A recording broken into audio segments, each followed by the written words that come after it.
Welcome to another SPbN production.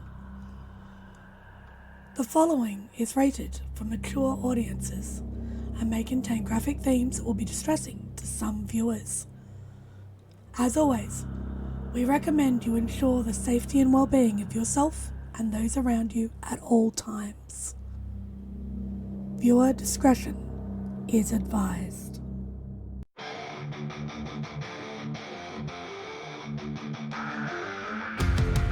In the heart of night, we rise from shadows, howling at the moon, igniting our battles, cleansing dire of an endless fight, until our final days we will fight. Face band, we stand united as one.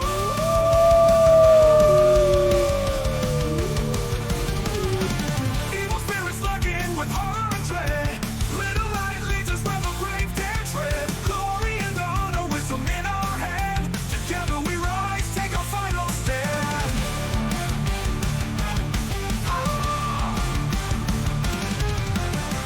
Everywhere we run, the wind is at our back. All the warring forces we will track. From the depths of the ocean to the clouds in the sky, vampires tremble as we learn to fight. Rage across Tampa, in this fight we'll stay. Evil spirits lurking with horror and dread. Little light leads us where the grave dare tread. Glory and honor, wisdom in our hand. Together we rise, take our final stand.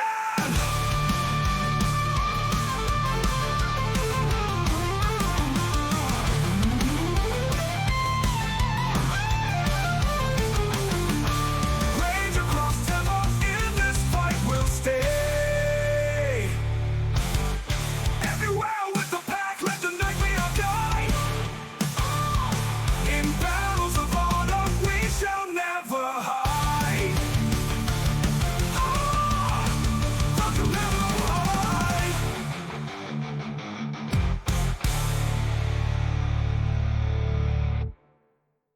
Good evening and welcome to the St. Pete by Night Entertainment Network. St. Petersburg by Night is a World of Darkness role-playing community originating in St. Petersburg, Florida. My name is Kent, also known as Misha Kent on all social media, and I will be your storyteller tonight.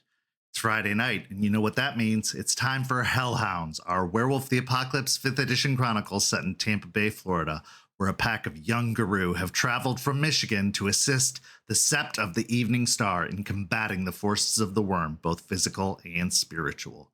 You can follow St. Pete by Night on all of the social media listed in the description down below, and you can join our community by following that Discord link where you could take part in one of the many activities we have running all month long. We are now offering for players to run or play in 20th anniversary or Chronicles of Darkness games as well, so head on over and join our community today. Now let's introduce our players. Players, go ahead and introduce yourselves if you please. Hi everyone, my name is Nikki, and I will be playing Delphine Ruin Speaker, the Silent Strider Theurge. Hello everyone, my name is Jay, and just know that I love you, random YouTube commenter, and I'll be playing Forged from Failures, the Bone Gnawer Rune. Hello, everybody. My name is Lilith, and I'll be playing Juniper, Camille, the Ragabash Black Fury. Hey everyone, my name is Ben, and I'll be playing Raymond Gorn, the Ghost Council Philodox. So let's get everybody caught up as to where we are now. Last week, we saw Delphine confront, ask, have a conversation with Raymond about the goings-on, the plans moving forward, as well as secrets, one of which Raymond has been keeping for a very, very long time, but promised to Delphine that he would be addressing the next time the pack was together. Then we saw Juniper confronted by ghosts once more as the ghosts of Delphine's parents came to haunt her, but surprisingly, it turned into a heart-to-heart, a sharing of feelings, a breaking down of barriers, and the task that laid before Juniper to finally resolve this issue of haunting was made crystal clear, as an apology is owed, whether deserved or not, to their child Delphine, and that is what will be required to help them move on. Then we saw a bone gnar pizza party as all of the servants of Rat, including the Ratkin and Rat, the spirit themselves, showed up at Jace's bar, the Split Helm.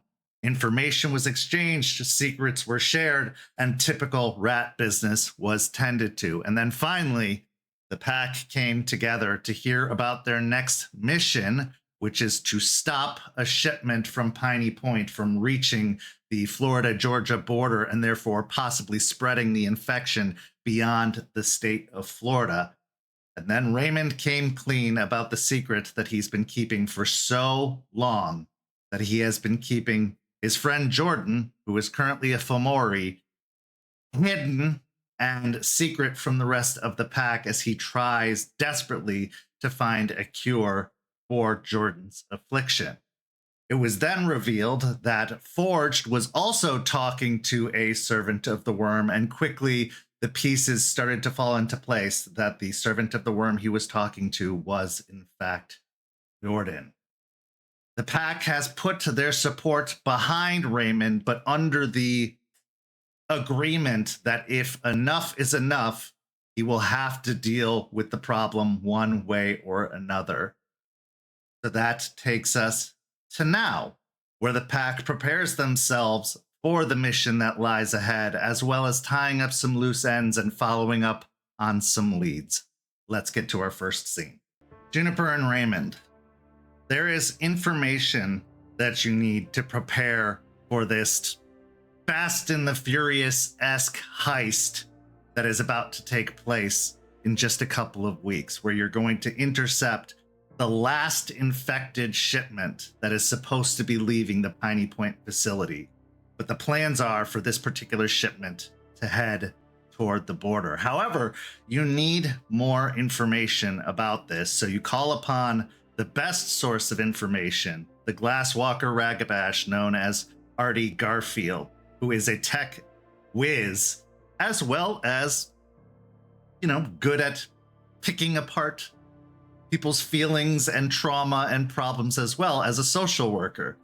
But lately, Artie has been a notable absence at the cairn and amongst the Sept, as he's been tending to some personal changes that he's undergoing. So when you reach out to contact Artie, you are given an address, a location up in the Temple Terrace region, about 25 to 30 minutes away from the cairn.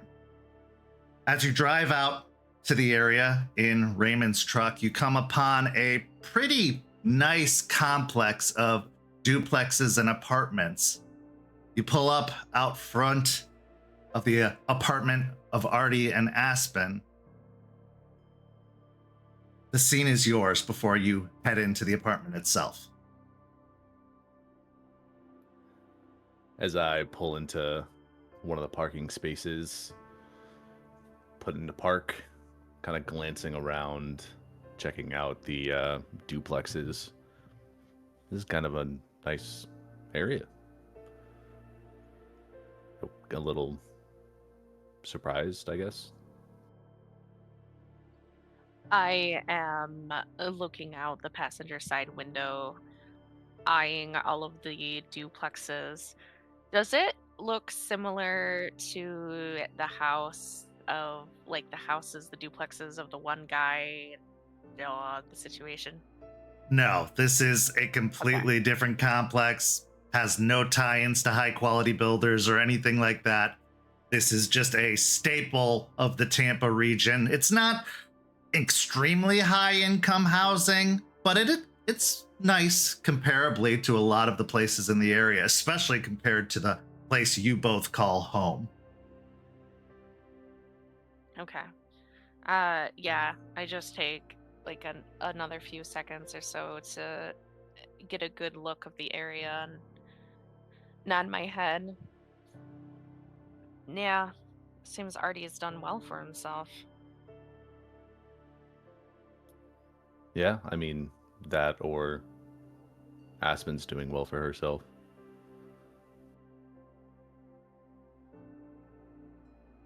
I mean, yeah, that too. I mean, it's nicer than our place, but a lot of things are nicer than our place, so it's not really hard to compare. Well, maybe one day we'll get here. Here's to hoping. And with that, I'll open the driver's side door and step out and start searching for the exact duplex that they live in. As you step out of the car, checking your phone to make sure you have the correct address as to the one Artie sent, you end up walking up to the front door, giving a gentle knock. And after a few moments, you hear, just a second. Eventually, you hear the chains rattling and the deadbolt locks twisting before the door opens up. Beyond is a pitch black, darkened room with the only glow being from a nearby monitor, a computer monitor that seems to be sending a dull ambient light over the area. It looks like there are blackout curtains that have been pulled across the windows, and despite the fact that it is about 2 or 3 in the afternoon at the point you arrive, it's very clear from Artie's appearance that he was sleeping. He is in fact wearing a bathrobe that is a bright orange with black stripes along the back and a hood that goes over the head with a little cartoon cat face and cat ears off the top. Artie looks like he's probably lost about 15 pounds or so since the last time you saw him. His eyes have very, very dark circles around them and are extremely bloodshot. His hair is a ruffled mess, and he's got the obvious growth of several days stubble, maybe even over a week's stubble, rather than the nicely manicured goatee he usually keeps. As he opens the door, he looks to both of you with a soft smile. Hey guys, come on in. And he turns away from the door and starts shuffling his way in, flipping on the light switch, which turns on an overhead light and illuminates the rest of the room. As for the exterior of the apartment, everything has its place. Everything is fairly neat. The only thing that seems out of place is the blanket that has been clearly kicked off and onto the floor from the couch, and the pillows that are lined up along one arm that also seem to have been knocked off, as if Artie quickly flung himself off the couch, alerted by the door knock. He sidles his way in, grabbing the blanket and pillows and tossing them off to the side before walking over to a desk chair and dropping into it, swiveling around to look at the both of you.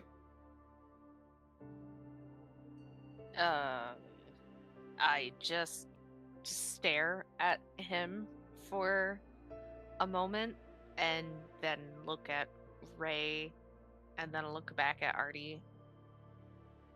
Are you okay? Yeah, I'm just catching up on a lot of sleep that I haven't had recently. I've been very busy, and now's the time to recover. Boss's orders. Can I insight that to see if there's some underlying thing? Absolutely. Yeah, roll me a Because- wits and insight. Can I also insight check that? Because Juniper is immediately remembering those pills. Yep. I'm also completely unaware about the situation with Artie, right? Basically, yeah, you've had no reason to know anything about what's been going on with him. You haven't seen him in quite some time. He definitely looks like shit compared to the last time you saw him. 5 with a crit.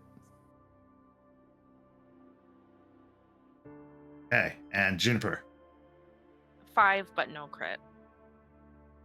Yeah, there's definitely something going on underlying all of this. He is not revealing everything. He's just giving some while honest, obviously platitudes and a bit of a cover story to what's clearly affecting him health-wise. Juniper, since you have a little bit more insight, having witnessed his extreme love for caffeine, as he has always met you at a coffee house and always had a large cup in front of him, you're guessing that this is probably caffeine withdrawal or something of the likes that he's suffering at the moment. And it's pretty extreme at that.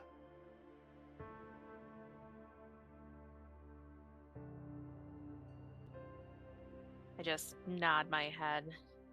Right. Yeah. Catching up on sleep. Got it. And I'll like snap my fingers and do a little finger gun at him. Like, yeah, definitely believe what you're saying, my guy. So is that it? You guys are just here to give me a bunch of shit, or is there something I can do for you? No, we're not here to just give you shit. Do you know about the mission that we've been assigned that's coming up? Charles gave me a rough estimate when he was first looking into the shipping manifests and schedules.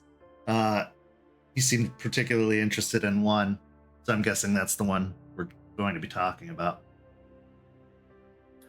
Yeah, there's a shipment of that contaminated soil that's leaving Piney Point and heading up across state lines up to Georgia. And our mission is to make sure that it doesn't reach its destination or find a way to deal with the cargo before it does. So you guys have to hijack a truck. That's what I'm getting, right? Yep. An entire truck. The manifest and everything. Well, that sounds like fun. Yeah, let me see what I can bring up. And he turns around back to the computer, and you can hear him typing on the keys. While his fingers are light and the keys are rapid, they're not as rapid as they have been, especially for you. Juniper has seen him with a laptop before. It's just a little bit slower than usual, but on the monitor, a couple of screens pop up. He starts a specific software, which seems to be a almost like backdoor access software that he's using to get into the shipping information of Piney Point.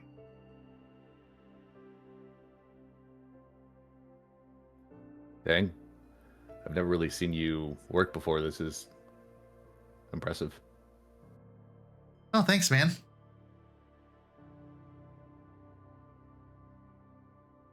Okay, so it looks like Piney Point is to cease production within the next couple of days here. However, any previously produced product is still able to be shipped out before the shutdown is made official, so as to fulfill orders by the order of the judge here. Looks like the last shipment is to go out just after the new year, and they have, well, it's a big one. It's a big shipment. Looks like it's going to be actually making multiple stops across state lines, starting in Georgia, then moving up to Tennessee, and then Kentucky, then over to Alabama, and back down. That is a lot worse than what we thought.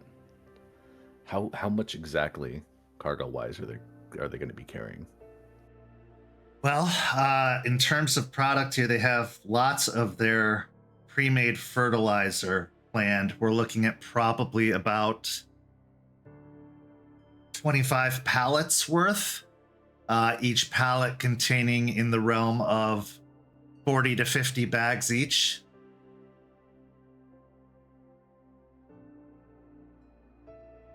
Jesus Christ. Yeah, Yeah, we were thinking maybe we could try and steal the cargo, but with that much cargo, that's gonna be an undertaking. Well, lucky for you, I think I can limit it or nail it down to what certain products you'll be looking for. Obviously, these aren't all infected bags, or else they'd never be able to get this kind of product shipped out as easily. He brings up a particular manifest order and he points to a couple of flagged orders, like a couple of flagged products on the manifest order. So these are what I am guessing are the infected cargo. The rest here, these more generic combinations or products, these are the ones that are just meant to disguise the infected products. The fact that these ones were noted separately on the manifest here make me believe that these are the ones you're looking for. And also fortunate for you, I think you're going to only need to take away 3 pallets. As he's pointing out the flagged products, I'm going to lean a little bit closer to look at the monitor. I'm going to pull out my notepad from my chest pocket, flip it open, and kind of write down the product names and like the actual amount and everything, get all the information I can from it. 3 pallets is going to be a lot doable than 25. Yeah, it looks like they're parts of the orders for the 3 of the different states, primarily Kentucky, Tennessee, and Georgia. Looks like they weren't planning on dropping anything in Alabama, or at least of the infected products. Most likely due to the lack of, or slight lack of humidity in that area.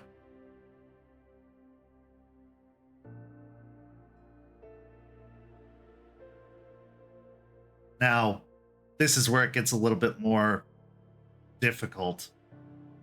They usually load the trucks with their last stop as far in as possible and their first stop near the front. Since they're going to be stopping in Georgia first, one of these infected pallets should be closer to the back of the truck. But you're going to have to also move some out of the way to get to ones that are infected a little bit further in. Is there any way to tweak the manifest without them knowing, to have those pallets moved closer to the front of the doors? Artie turns around in his chair to look at you and then lowers his glasses on his nose, looking over the top of them.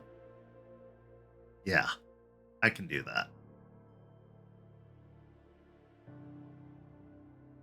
I think shifting around some of the products here so that all of this cargo is going to the first stop should be able to help your issue and make them a little bit easier to access. I can also make a note in here that they need to mark the pallets in a specific way for the driver.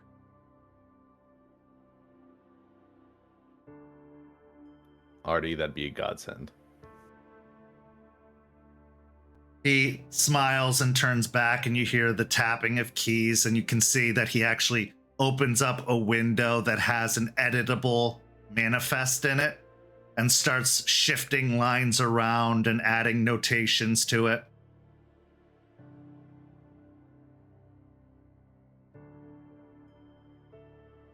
I can do the prep work, but I can't guarantee what they're going to do on the day. I'm going to make it as easy and accessible for you as possible, but he takes a big yawn, stifling it with the back of his hand. There is a possibility that things might change, so just be on your alert. Keep your senses as sharp as possible. They're going to have to coat any peculiar smells as much as possible. So if you come upon any of these pallets and they seem really strong smelling, even for fertilizer, that's a pretty good sign that that's what you're looking for. They need to mask the smell of the infected product. because I've found that they have a very particular smell, at least the seeds do.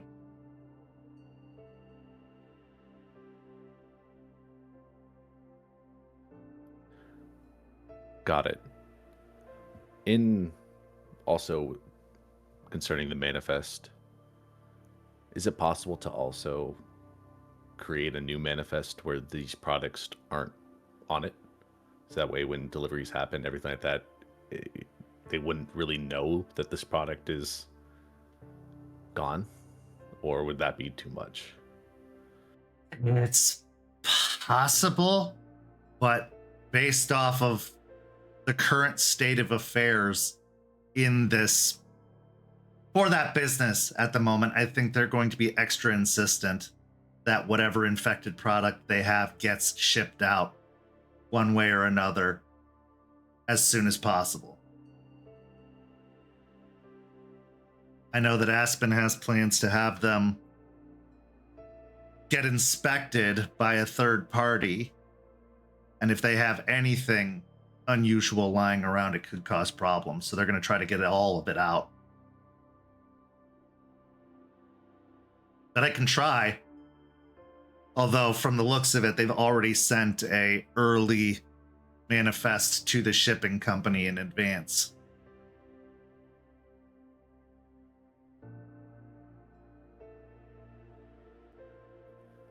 I mean, it was a bit of a long shot, but you know, what you're doing right now with the manifest is good enough.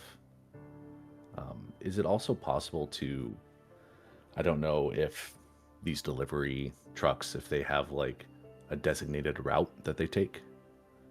I don't know if you can track that or figure that out so that way we kind of know where they potentially might stop so we can try to do something. Oh, absolutely. I could tell you their best bet right out the gate is that they're going to be taking 75 out of the state. That's one of the only highways that goes all the way from down here all the way up to the state border. So it doesn't look like they have any deliveries planned for the east side of the state, either Florida or Georgia.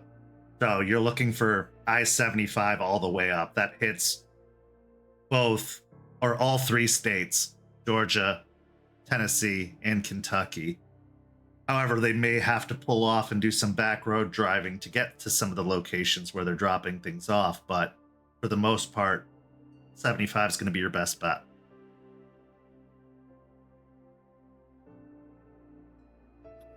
Understood. I can get you a map with all of the delivery locations flagged on it so that you can get the most likely route they're going to take, unless, again, something unexpected happens, like unexpected construction or an accident, they shouldn't have to reroute. That'd be great. I would greatly appreciate that. He then brings up another window that has Google Maps on it and starts typing in the various locations, and little pins are being dropped on the map.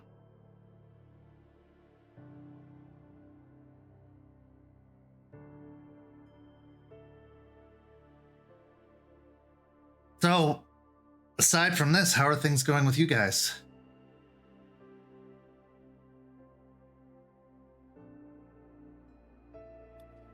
Oh. I mean, as good as can be expected, right, Raymond? I will glance over at Juniper and look back at Artie and just kind of nod, because if I verbalize it, he might catch on. So I'm just gonna nod.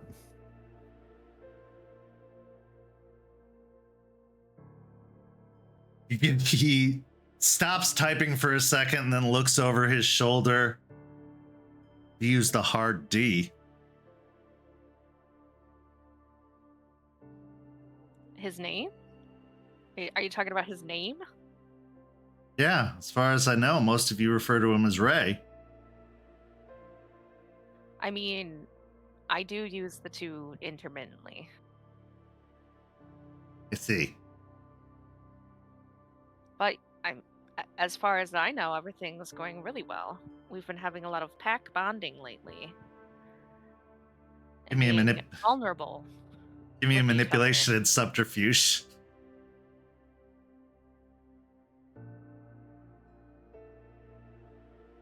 You can take one assistance die from Ray, even though he doesn't have dots and subterfuge, because he didn't say anything.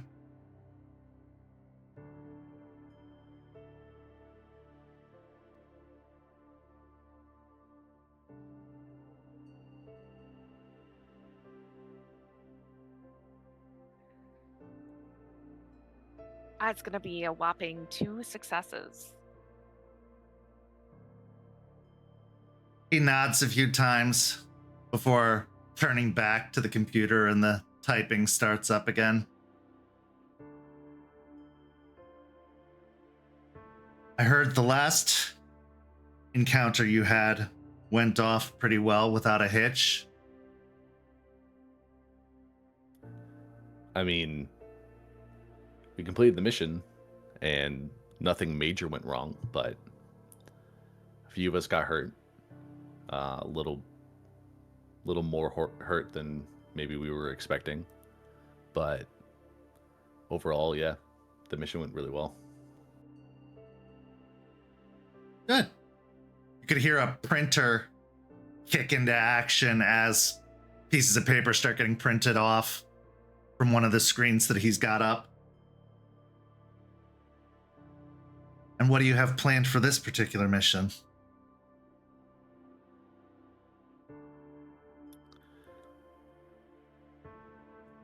At the moment, we were throwing around some ideas.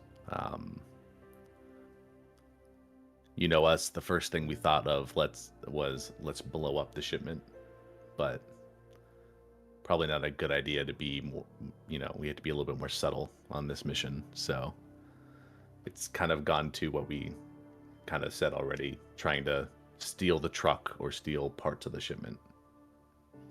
And with that, we have, the box van, so we can hopefully fit most of the product in there. And if we can get out of there without being seen by the driver or caught by anyone else, then hopefully we can get a clean getaway. Why not rent a moving truck?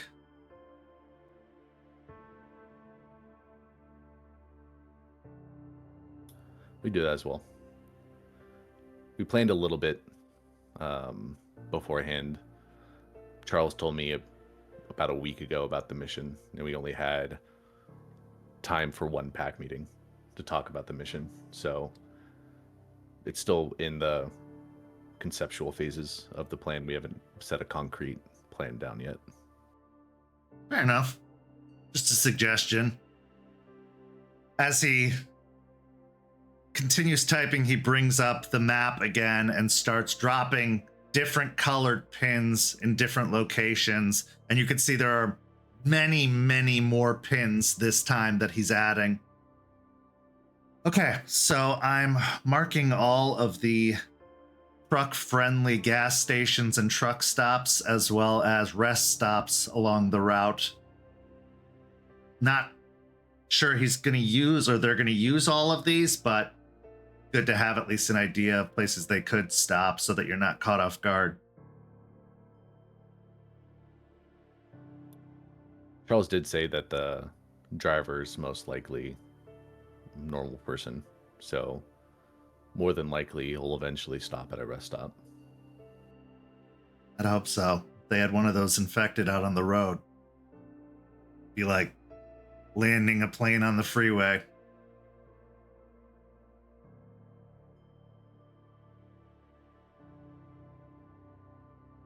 I don't even think one of those things can actually drive. I'd be surprised. You and me both.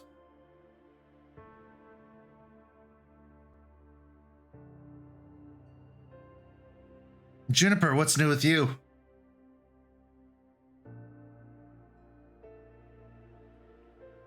I take a deep breath in and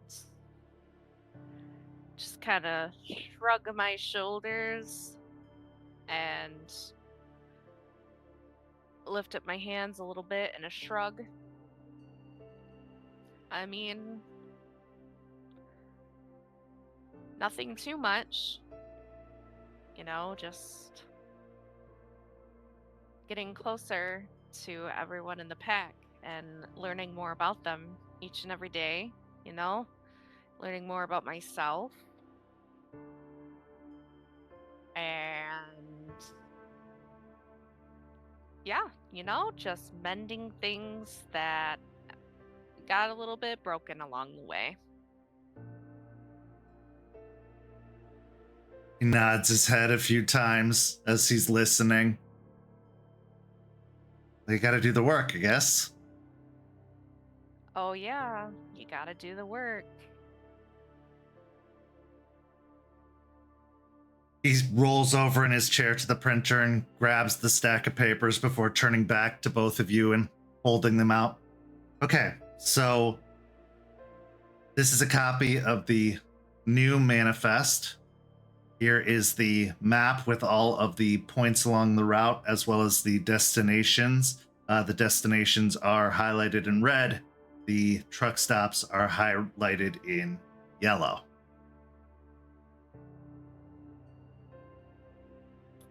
I'll take the stack of papers and kind of leaf through as he's explaining all the different pins and everything and what their meaning is, so I can kind of visualize it. And then I will nod, kind of fold them up into like a tube and put them in my back pocket. There is one small discrepancy that I want to point out that I noticed about the shipping manifest. So based off of the type of truck that they've ordered, there's a notable amount of empty space that is not accounted for on the truck. Based off of the number of pallets and bags that they're shipping, it's either a lighter shipment than usual, or there's something that isn't on the manifest that is going on the truck.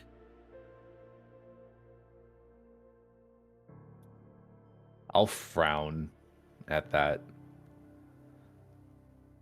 and kind of think for a couple seconds.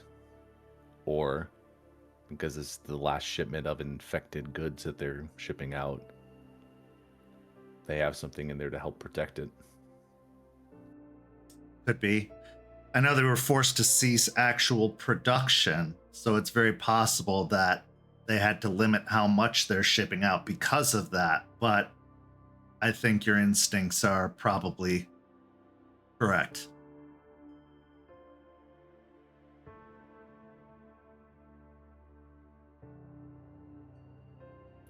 If that is the case, that makes this a little bit more difficult. Why is everything always difficult? If it was easy, they wouldn't need us. I guess that's true.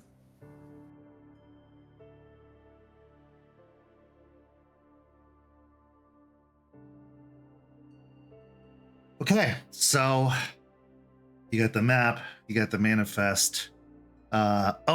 Turns and types again, and another screen pops up, and you can actually see that he's getting the specifications for the type of truck, including how big the cab is, what kind of trailers can attach to it, the specifications about the engine.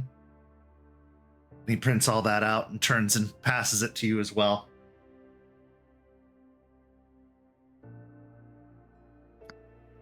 Thanks. Hopefully, this helps us a little bit more. I don't really know. I mean, push comes to shove. If we know the specs of the engine, we can break it. So, Potentially, yeah. Though I will say, at least some of the deliveries have to make it. Anything that looks like there's been any tomfoolery of any kind could affect our ability to keep them out of operation. They find out something's going on, they will do everything they can in their power to get up and running again, or potentially send out a second shipment off the books compensate.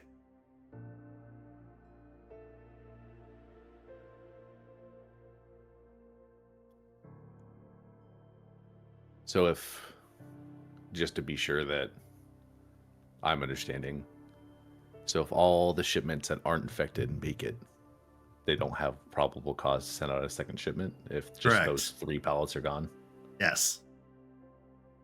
Take the pallets, make sure the rest go on to their locations, and if they find out that the deliveries were successful, then they have no reason to further investigate. Keep in mind that the court system is keeping a really close eye on all of this, which is why we need things to go as smoothly as possible. Now, I'm planning on, once you're successful, and let me know that you're successful, I'll doctor the expected manifests at those locations so that what they receive matches what they should, minus the infected pallets. Gotcha. Okay. That'll work really well because I was already trying to figure out how to completely switch out 3 pallets worth of soil, and it was a whole thing in my head. Well, in that packet is a doctored manifest missing the 3 pallets. So as long as nothing else goes missing from the shipments, hopefully if you can switch the manifests, nobody will notice that anything's missing.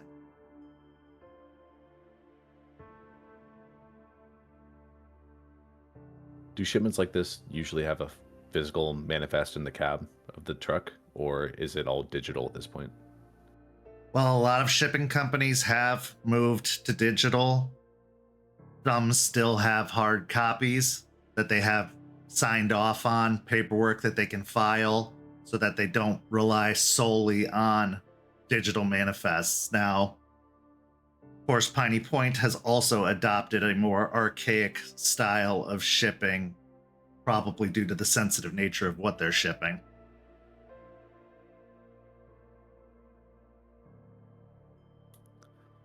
Okay, because, I mean, when we were talking about trying to create a new manifest, that was our hope, was that it was a physical copy, but we kind of had the assumption that it was all going to be digital, which is why we kind of came to you first. I can handle things on the digital end, because they'll probably have both, to be completely honest. This being their last shipment, they want to make sure it gets where it's going. And it's one of the first infected shipments to leave the state. So they really want to make sure it gets there. I can handle things from a digital side, but you will have to swap a physical manifest as well.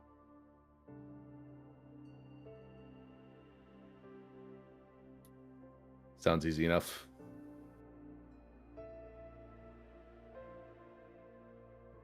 Oh, wow. Sure. You know, I like the confidence. I said it sounds easy. It doesn't mean that it will actually be easy. As long as everybody's on the same page and you're communicating well with each other, there's no reason it shouldn't be. Keep in mind, you're working with a mortal driver, and if they do send any protection with it, it's quite likely the driver doesn't even know it's there. Well, we have been working on our communication skills a lot lately, so I think that we're gonna do just fine in that regard. That was actually one thing I brought up with Charles about our last mission, is that we need to, on the mission, communicate a little bit more. So we're working on it, and hopefully we can communicate better this time around. Don't get too stressed about it or beat yourself up too much about it. The first few missions that our pack did was at times a clusterfuck. I mean, we blew up an entire energy plant on our first outing together. So just, caused a citywide blackout. It was not great. So you learn as you go, but as long as you have a mutual trust and understanding with one another, all the rest will come in time.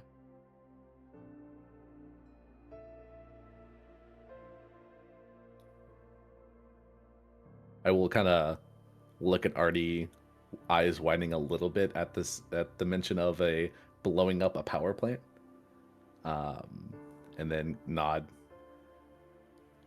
I didn't know that you guys did something like that. That's a little that's impressive. Well, it wasn't entirely our doing. There was an ally of sorts that took some matters into his own hands and decided to go a little overboard on the issue.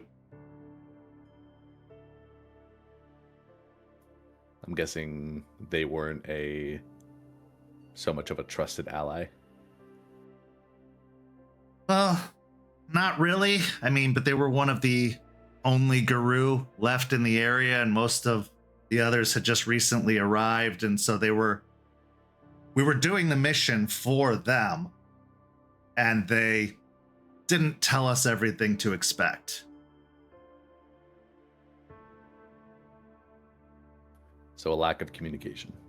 Exactly. Everybody should be aware about what everyone else is doing. It's when you start keeping secrets and trying to do things on the sly or on the side during a mission that things start to go bad. If everybody knows what's expected, they have no reason for things to go off the rails, and they can be prepared for anything that might go wrong. I agree, Artie. I think it's very important to let, the others in your pack know what's going on and what little secrets you have so that they don't compound and get way worse than they ever needed to be. I will just shoot Juniper a look. I'll just smile innocently, just agreeing with Artie,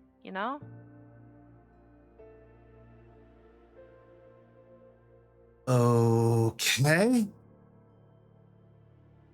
Yeah, well, you guys have about 3 weeks. So, if there is anything that needs tending to, that's hopefully plenty of time to get it all figured out, because we really, really need you guys to be successful on this. It should be enough time. We'll have the plan situated, and we'll be able to complete the mission. Great. Was there anything else you guys needed? That should be it. Actually. Well, great. Let me know if anything else comes up before the mission takes place, and good luck. Yeah, and you too, Artie. Don't be afraid to talk to the Sept either. Before it gets any worse, whatever is going on. Believe it or not, it's getting better. There were a couple of setbacks, but it's getting better. All right. Just making sure. Actually, Juniper, if you don't mind hanging back for a second, I'd like a word with you before you head on your way. I nod my head and look over to Ray for a second before turning back and saying, yeah, I can do that. You okay with waiting in the car for a second? Yeah, no, I can wait in the car. I appreciate the help, Artie. If anything does come up, I'll let you know. Absolutely, anytime. Happy to be of service. He walks you over to the door and lets you out before closing the door behind you. Yeah, what would you like to do? Before the door closes, I do want to turn back, and with a slight smile, I'll say, nice bathrobe. Oh, thanks. I hate Mondays, after all. But he finishes closing the door and then turns to Juniper. You all right? Me? Yeah. Yeah, you. That was one of the worst showings of a lie I've ever seen. Oh, well, you know, sometimes you just get some really interesting news from a couple of pack members, and you just never quite see them again in the same light, and you just gotta process through that.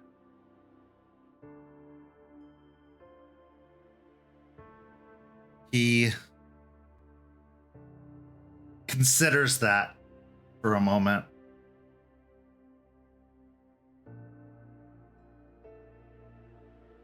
It's up to you whether or not you can see them in the same light after this.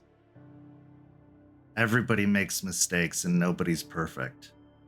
So if there's something they've done or something they've said that has you questioning, give them the opportunity to earn back whatever trust you think is lost. Because if you close yourself off to them completely because of it, it's never going to work.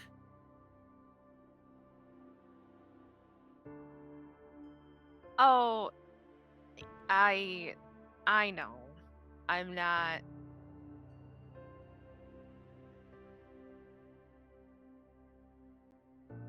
A while ago, it would have been bridge burned forever, but I understand why there wasn't honesty about it to begin with. I'm just still upset about being lied to. As you should be. And that's completely valid. It really, really is. And I know how hard it is for you to trust to begin with.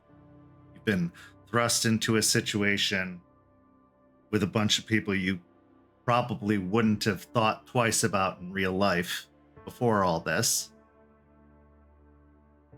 And I know there's a lot of anger in there still about before and now and everything in between. Don't forget, there are people here you can trust. People here that care about you and want to see you succeed, want to see you heal, want to see you happy.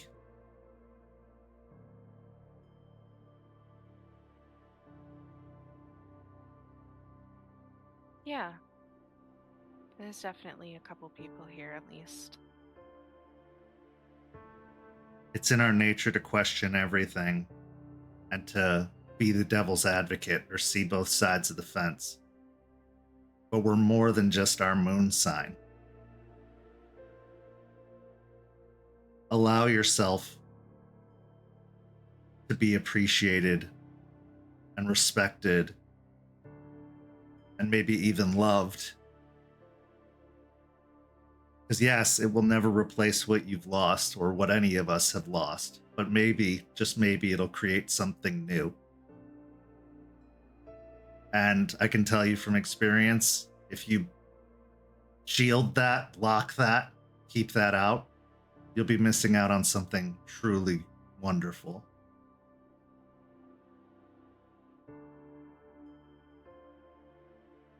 I'm trying not to. And I roll my eyes a little bit and sigh.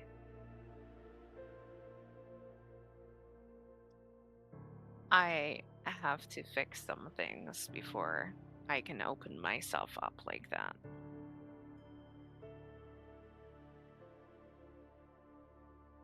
Yeah. Do what you gotta do. But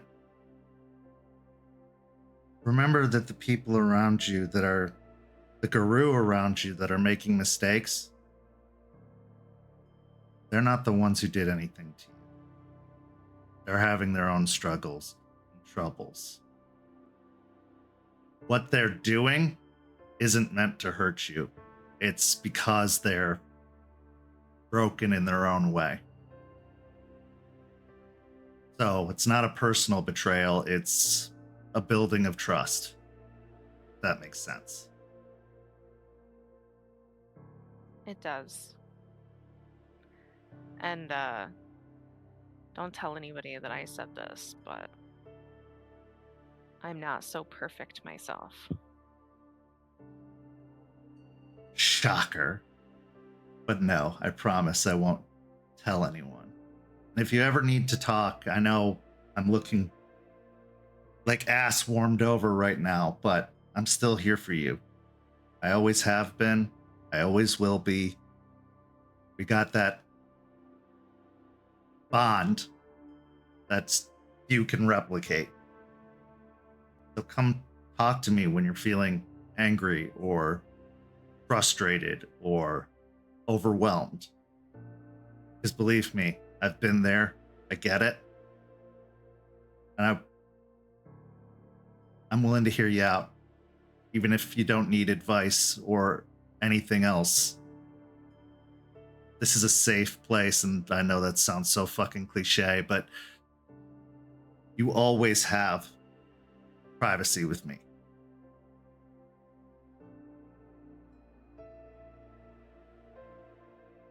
I appreciate that. Maybe once we take care of this truck situation and some more pressing matters are taken care of, I can finally honestly focus on my own bullshit. There's always going to be something else, Juniper. Always something else going on. The longer you put it off, the harder it's going to be. But you got this.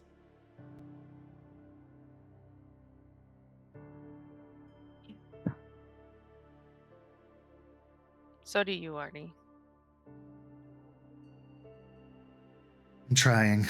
Every day is a new opportunity, but it's also a new opportunity for temptation. But I'm trying, and I will. I'll get through it. Thank you for being worried. Yeah. Temptation. What? All because of some caffeine pills? Well, it's worse than that, unfortunately.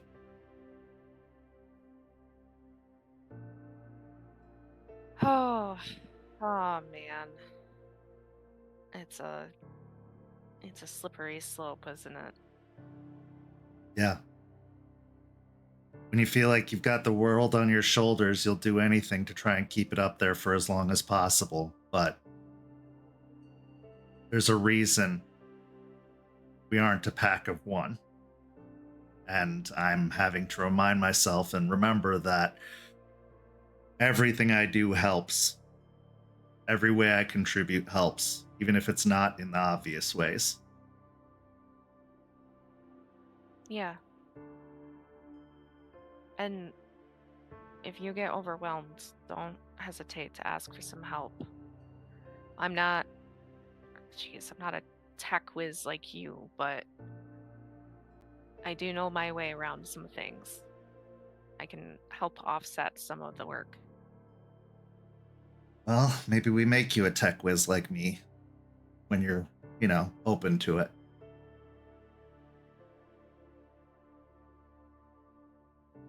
Yeah.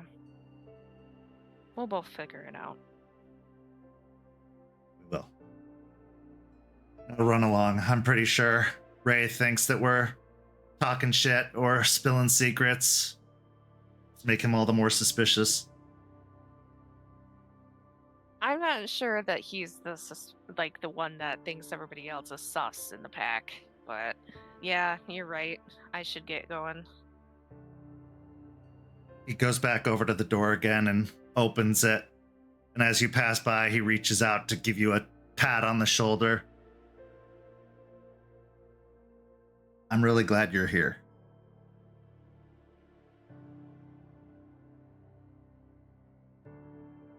I have a very conflicted look on my face as he does that. And I tighten my lips before nodding. I can say the same for you, too, Artie. He gives a smile and a nod before closing the door behind you. I walk up to the truck and I get in and let out a deep breath before hitting both my hands and my legs. You ready? Yeah. You good? Good talk with Artie? That's so funny because that's the exact same thing he just asked me. It was a Ragabash check-in. Ah, okay. Yeah, we'll just leave it at that. I'll start the car. So as the two of you drive away, what's going through your minds after this interaction with Artie? We'll start with Raymond and then go to Juniper.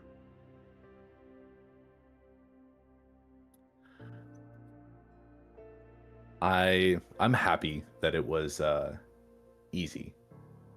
I was expecting some sort of hardship or him saying no, that can't be done, no, can't do this more often. But being able to doctor the manifest, being able to reposition the pallets to make it easier on us, getting that information about the empty space in the storage itself, so we were aware of that. Got a lot more information than I was expecting, and I'm really happy with that. But a lot of those little comments that Juniper was making was, I can tell that what I relayed to the pack and what I finally told them about Jordan, it's affecting her in some way. And so maybe we need to have a more lengthy talk, just us, about the situation. Juniper. I am so grateful that we have Artie at the Sept, because that man can do so much on the computer, and we would be so fucked several times over without having that help. So it's really nice that we were able to come to him and get some much needed assistance with the truck and the manifest and everything. I'm not super incredibly pissed at Raymond about everything. I get it. But I'm also gonna give him some shit about it, because the whole Fomori situation is something that should have been talked about way before now. And it's very stressful. And even though I'm going to be a supportive pack member and help and everything, I don't want him to think that what has happened is okay. If I have to start making amends for like my own shit, I'm not going to let others slip under the radar either.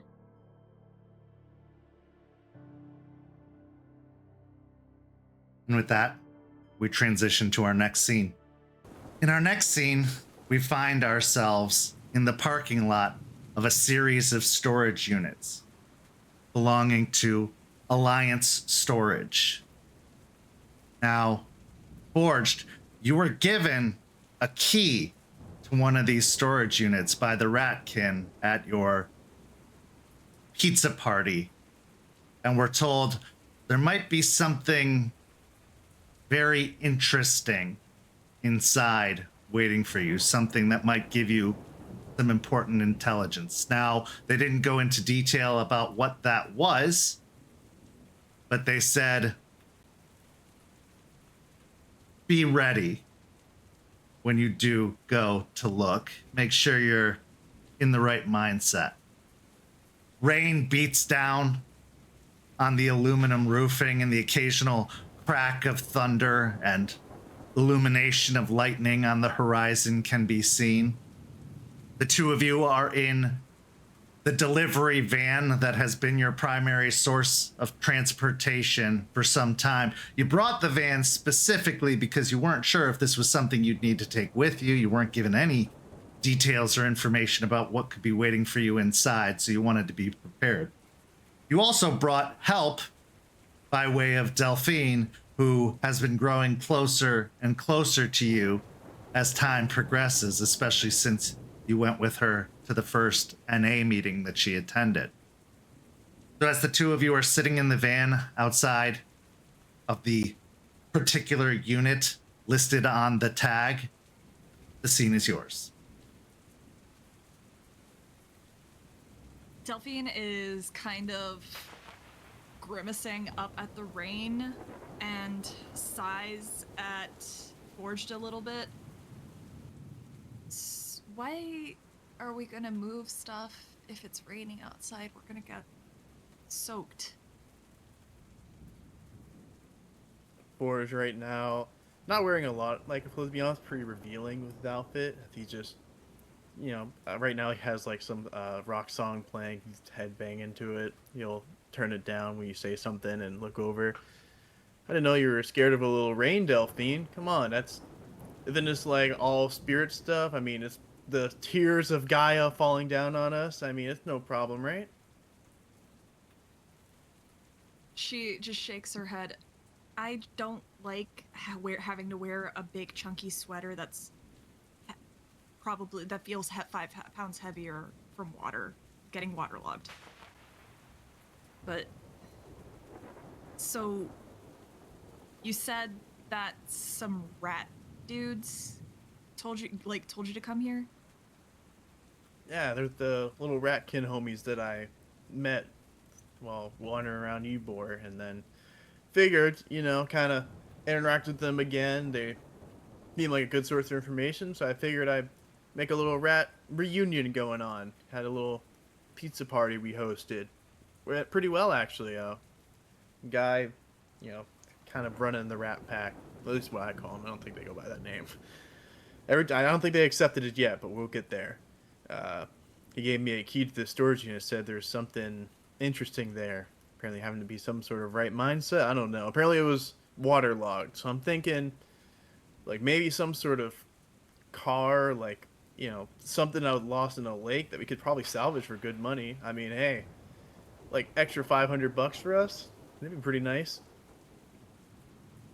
And you just trust some rat dudes that you've known for, what, a month? I mean, they're living with, they're living with dreams, and, they're pretty chill. They're descendants of Rat, my patron, so it'd be kind of weird if I said fuck you to my patron spirit's kids.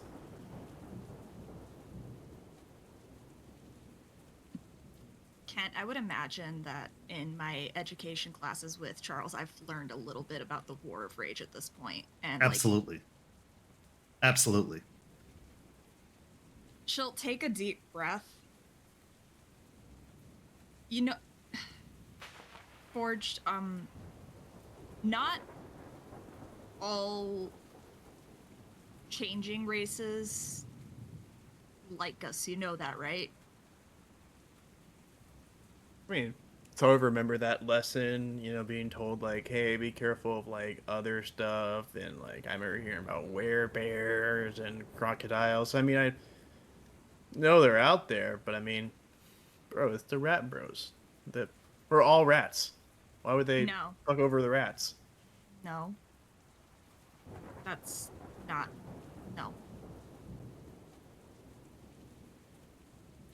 Oh. There was a whole thing way back when where we in their eyes, we were the bad guys for other changing races. I'm still learning about it, but from what I have learned from Charles, we're not always the good guys in history, which can be said about literally any group of people, but we've done some bad things, and it spreads. Those lessons spread.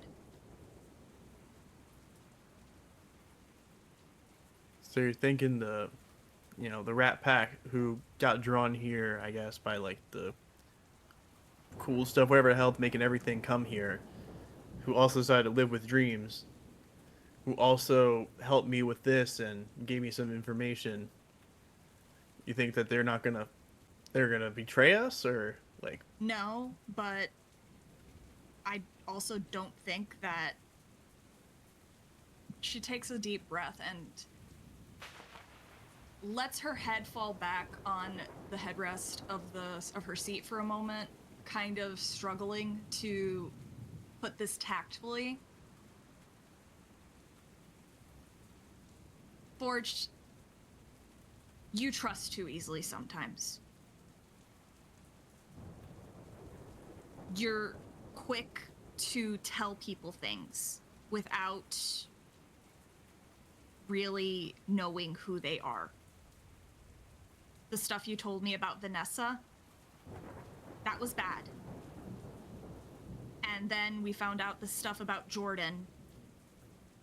And you say you didn't tell him stuff, but he might know stuff now, just from associating with you. Maybe you did stuff you didn't realize you said that he was able to gather. And now I know that the Sept is trying to trying to do right by the other changing breeds, but we can't just be so quick to trust. It has to be earned. So I'm not saying don't trust them. I'm not saying don't trust them. I'm saying they have to earn your trust and vice versa. You gotta start being more careful, Forged.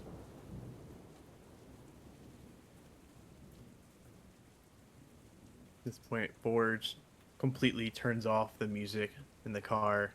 It's the sound of rain hitting the outside of the car. He sits there quietly, contemplating what you said. He'll just let out a deep sigh. He grips both hands on the steering wheel.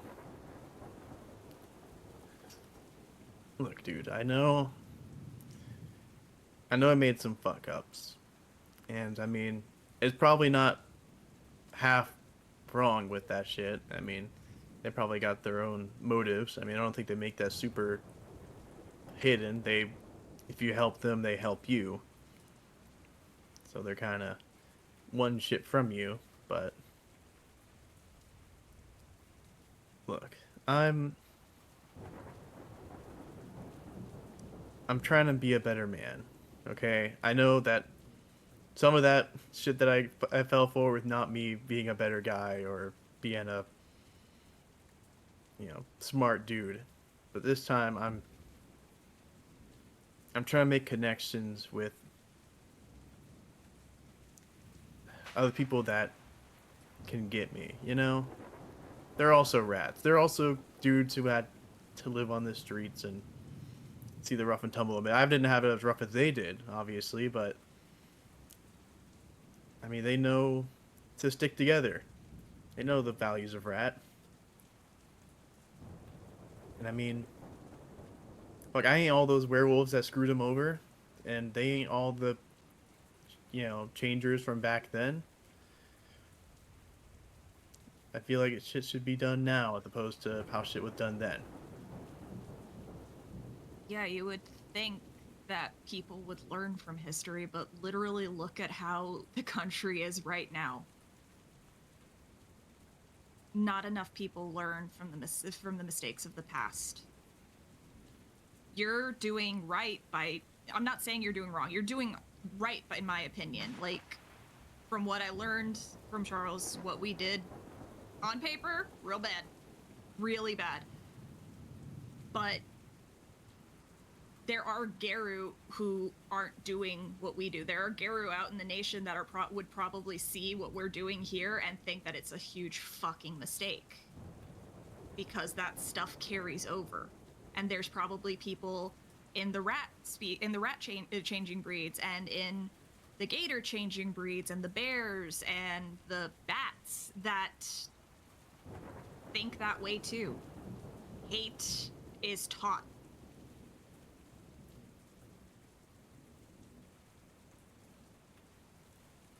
Hate is taught, trust is earned.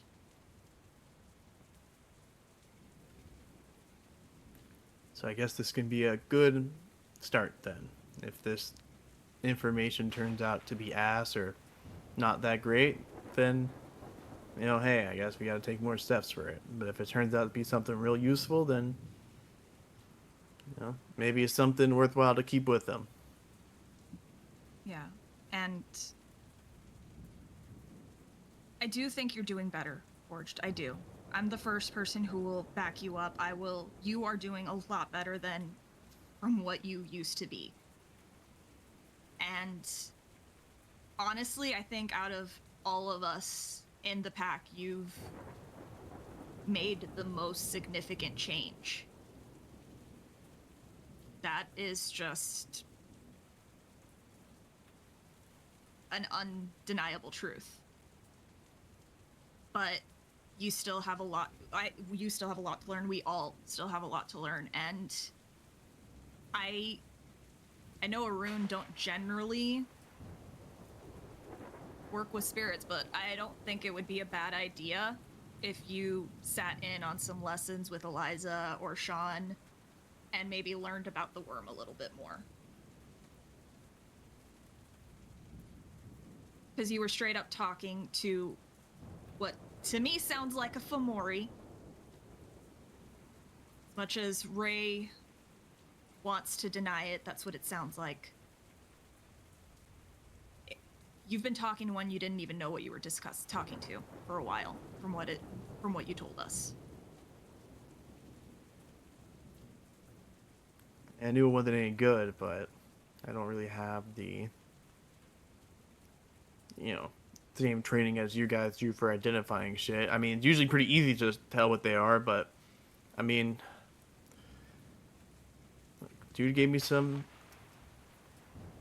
Dude was there in a bad part of my life, man. I mean, kind of was pushing that part of me that wasn't super great. So it was not the greatest time, but I mean, I did know Spud was a leech for the longest time. Charles had to be the one to break it to me. But we have the resources at the Cairn and at the Sept. We have elders we can speak to. Eliza has more knowledge than most Geru. Probably than all of the Geru in the Sept combined. She has more knowledge in like one finger than they do. You can talk to her. You can learn these things. So that way, next time, you've got the leg up on them.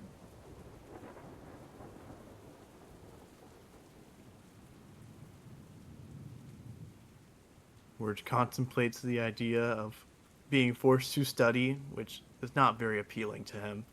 He thinks about. He just pictures a picture in his own head of just Eliza sitting there spouting off some spiritual mumbo jumbo as Forge struggles to understand any of it, as he shakes his head for a moment, but then just I'll think about it. All right, I'll talk to her. I had a talk with her not too long ago, and I can see what I can do. Maybe sit in with Shawn. Looks like he needs some. He'd probably do good with having a new, student underneath him, I guess. I'm I'm not gonna force you to do anything. I'm just throwing the suggestion out there. Just figured you'd like to have an opportunity to show up.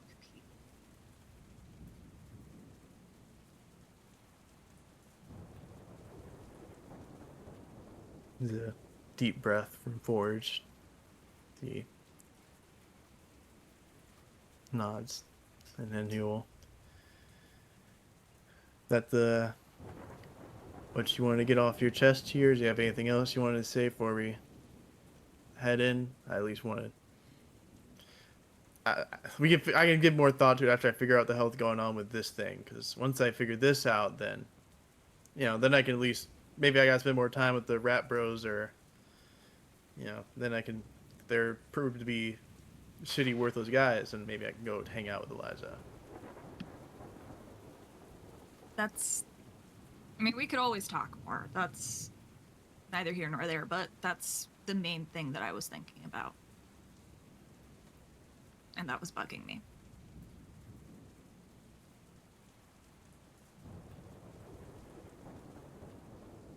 Forge, looks like he wants to say something as he considers what he mentioned to Eliza, his fear of being doomed to this spiral, to this fate. His difficulty dealing with the worm, noticing this problem, this corruption. But he holds back for that moment, as he'll try and put on a little bit of a smile, as he'll give like a very light, like little shake to Delphine, like, well, maybe there's some disposable shitty umbrella somewhere down there. I don't know if we keep one in here, but I'll be headed in. I've been itching to find out what's been in here for this week, man. Ray told me that I should bring someone, which, it means that I have to bring someone. If I don't, then you'd be pissed off if something happens, so. Well, next time Ray says something like that, you can tell him that maybe he should bring someone to go visit his friend. Damn, that would be pretty good. I feel like, though, that Charles might fuck with me if I did that, though. He might come in if he overheard that. Or you can say pot's calling, that's the pot calling the kettle black, but... Alright, let's go on in. So as you grab the umbrella from the back seat of the van, you step out, your feet crunching down on the gravel that makes up most of the roadways that are these lanes between storage units. You feel yourself quickly getting soaked by the rain, despite the fact that you do have the umbrella, as you fish the key out of your pocket, Forged, and you walk up to the padlock holding this unit closed. Stick the key in, it fits perfectly, you turn, and eventually the padlock comes loose. At this point, you roll up the garage door, revealing a maybe 10-foot deep or 15-foot deep by 10-foot wide unit. The majority of the unit, however, is taken up by a car, as you had hoped. However, this car looks terrible. This looks like a completely wrecked car. All of the windows have been smashed out. The front end of the car is completely crumpled, and the front end is facing out. The wheels are all flat. All the tires are flat. And there is a good amount of mildew and grime and rust starting to form along the edges of the car. It looks completely waterlogged. In fact, you can get that strong smell of mildew and still water and soaked fabric hits your nostrils, and as well as like maybe mud and rotting plant life. They pull this out of the bay?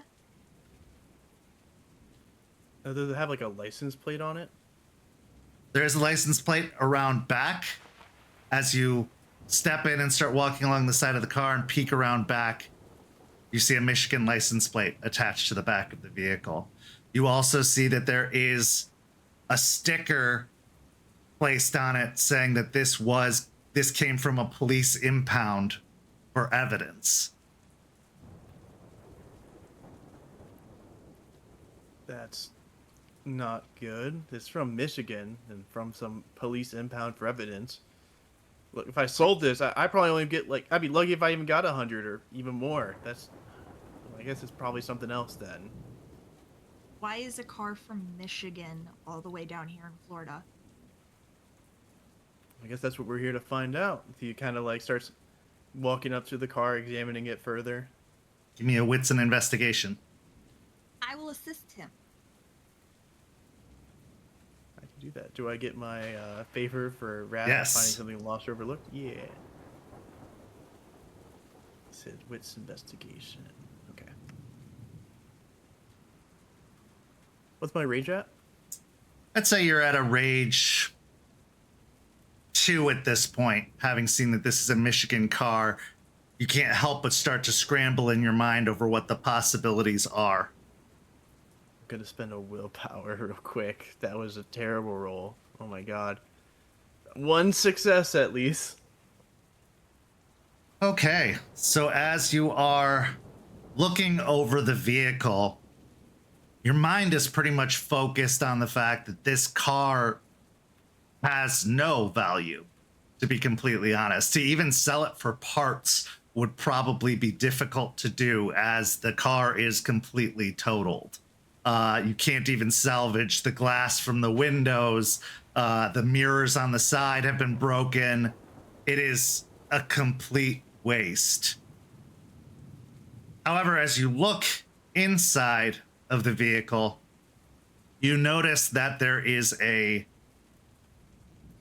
place for a car seat in the back that is strapped and attached to the seat, although it is covered in mud and detritus, and you probably would have had a hard time making it out to begin with. The seats are stained, some of the interior is ripped, but the car seat harness stands out to you as you look at it.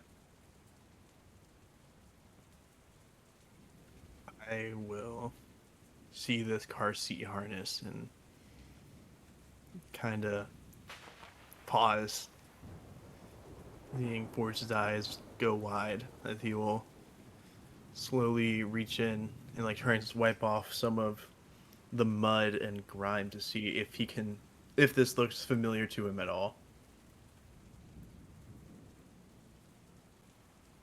A notable exception is that the car seat itself has been removed. This is the kind of like docking station that you put the car seat into, but the car seat is gone. You can't really tell, can't recognize it per se as anything specific other than a car seat harness. Like there's no other details about it that stand out or denoted as anything. However, looking over, you see that there is a post-it note stuck to the dashboard of the vehicle that says, "Check the trunk."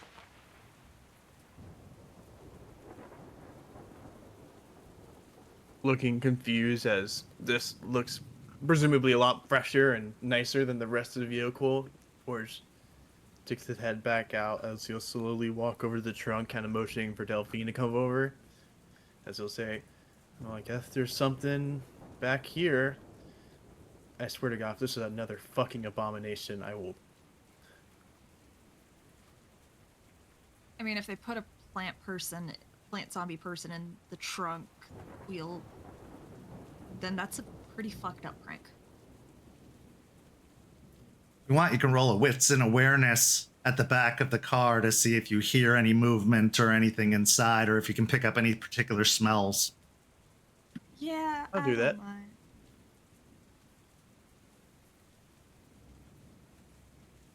I would imagine I'm at 1 rage. I would say so, yeah.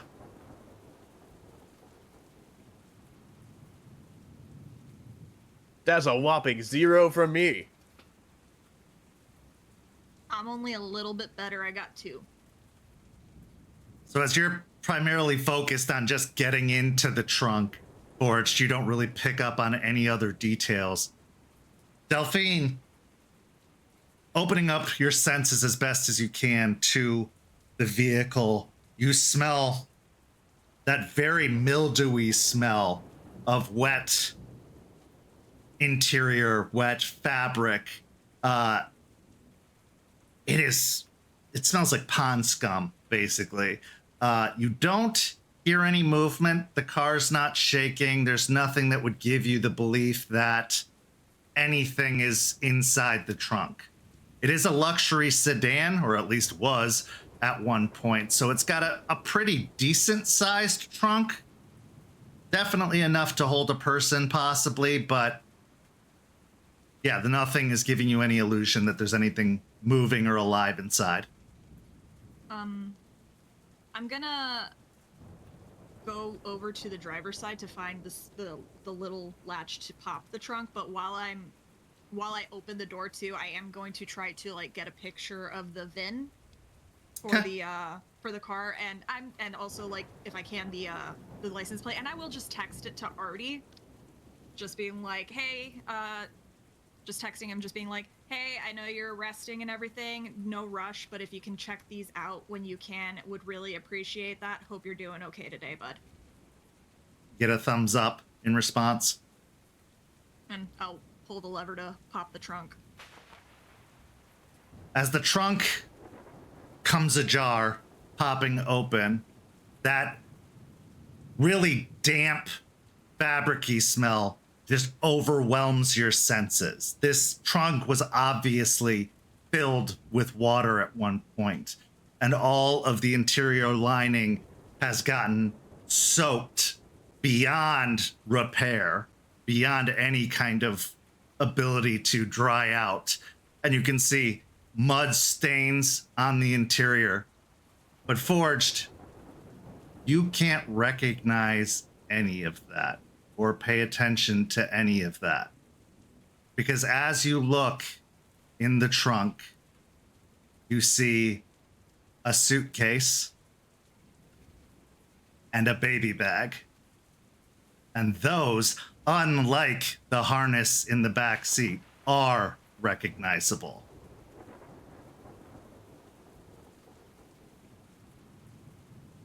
There's just no response from Forge as he's holding the trunk open, staring in.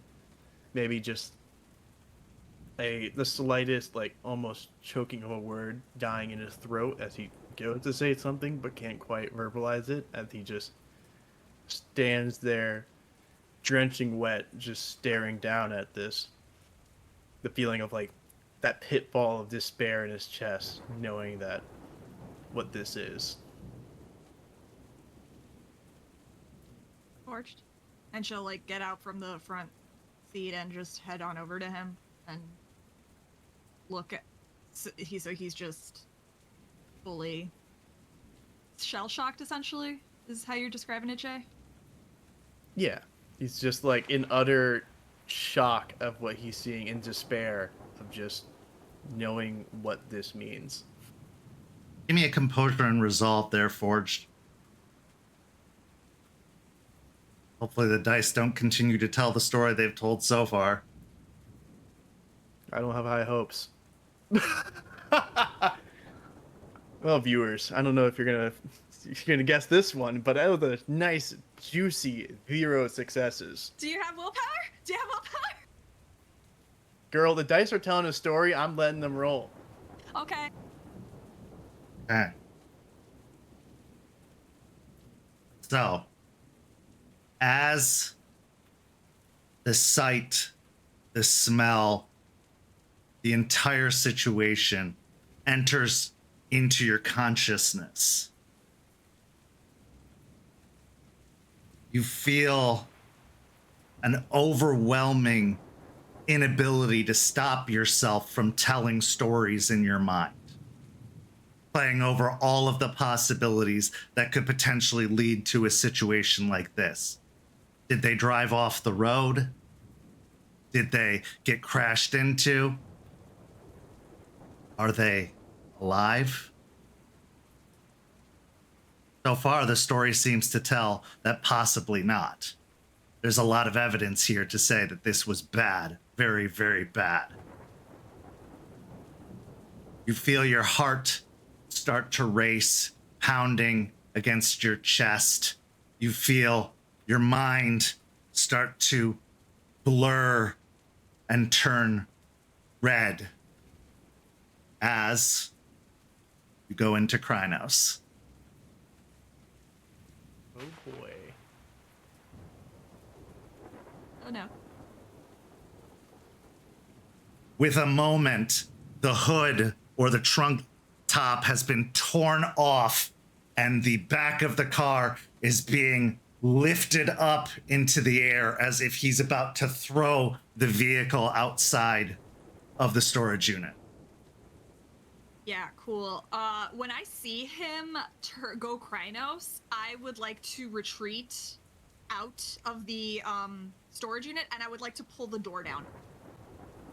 Okay, give me a dexterity and athletics. Can I also go into Glabro? Yeah.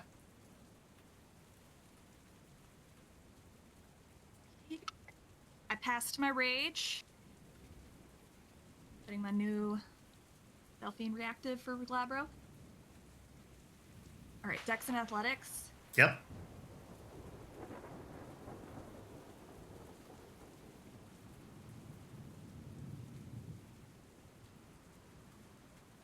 Now you are at a -2 to this because of the Yeah. transition penalty. All right, that's just one success then. Okay, so as you go leaping out, you aren't able to make it to the door or outside of the unit as the car smashes into you, being flipped on its side and turned over.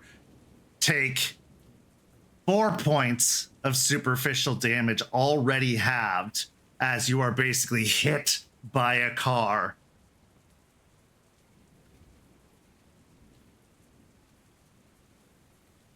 You now find yourself pinned up against the wall.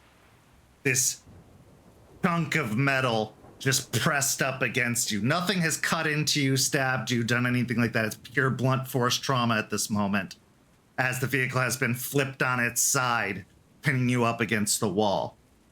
You hear the puffing and angry panting, as well as the heavy movements of Forged, for all intents and purposes, going to leave the unit. All right, so since it doesn't sound like he is actively moving towards me, I'm going to, while pushing the car off of me as best I can in Glabro form, I'm going to contact Charles. I'm just texting him, just being like, situation at this address, rule 1 might be in trouble. Give me a strength and athletics first before you send any kind of messages, as you are pinned by a vehicle. Fishing your phone out is going to be a little difficult. I assume that I went upper age since I got hurt. Oh yeah, absolutely.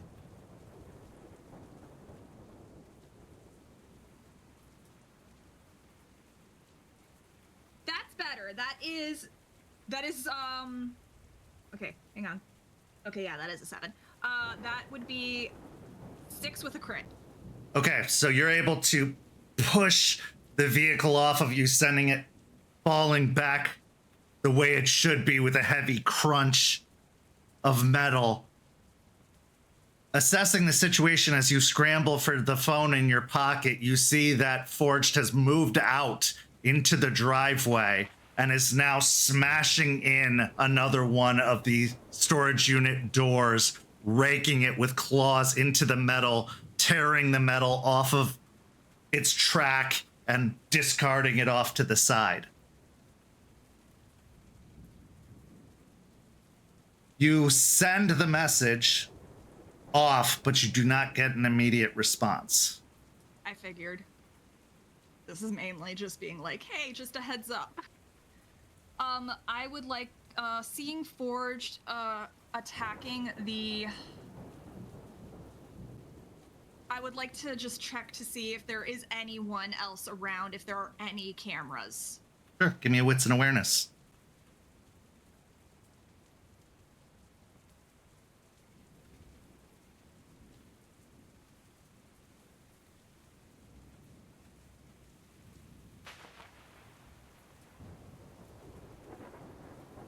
Hang on, I need to re-roll that. I forgot my penalty for the drugs. Yeah.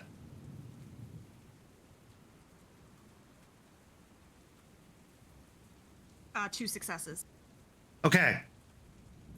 Sweeping your gaze over the entire lot, you don't see the presence of anyone else moving around, probably because of the rain. Nobody's busy working in their units at the moment. I would say you're not able to spot any cameras at a glance like this. Okay. Then I can't take Forged on in a fight. I know this from personal experience, even when we were in lupus form. So I am going to just shout out to him, Bradley, you need to calm down. Give me a charisma and persuasion, or manipulation and persuasion. I'll take manipulation and persuasion.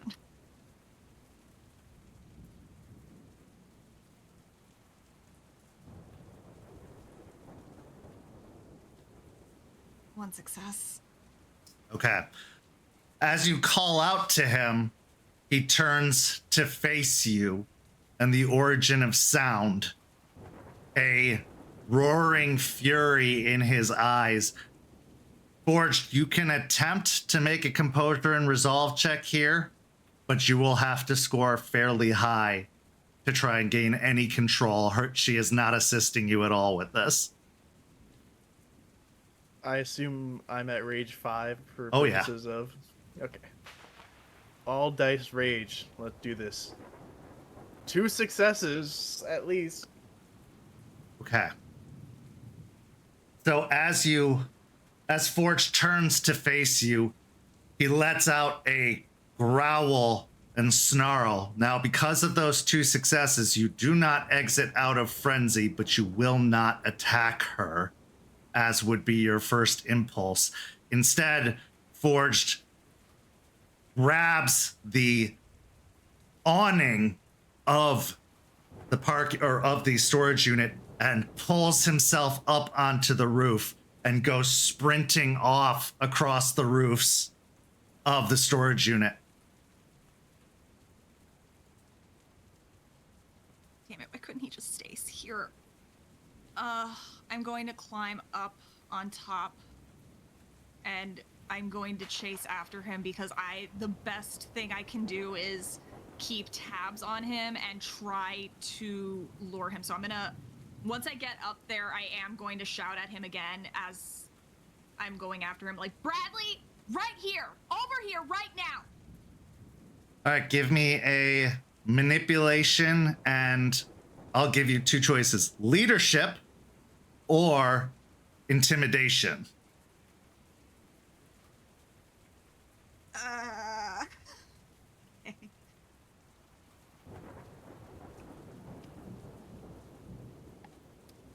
One success. Okay, I need both of you to roll stamina and athletics checks. All right.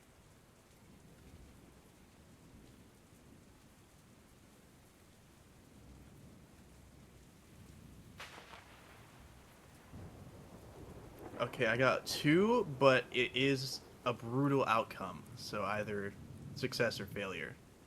I also got 2. But, oh wait, would I get an additional dice for my favor, which is I get an additional die for athletics or stealth pools related to traversal, escape, or infiltration? I will say yes, because you are trying to traverse the units. Then that is 3 successes. Okay. As you get to the other side, as he's vaulted the roof and jumped down, You lose sight of him as you hear the smash of concrete as he goes bowling into one of the unit buildings and plowing out the other side, leaving a large hole through the unit itself. He continues barreling on, and you are losing him. He is getting ahead of you at a pretty significant rate.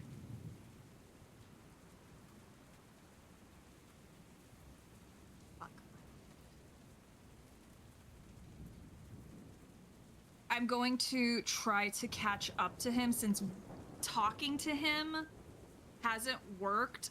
I'm going to try to throw something at him to get his attention back on me. Okay, give me a dexterity and athletics.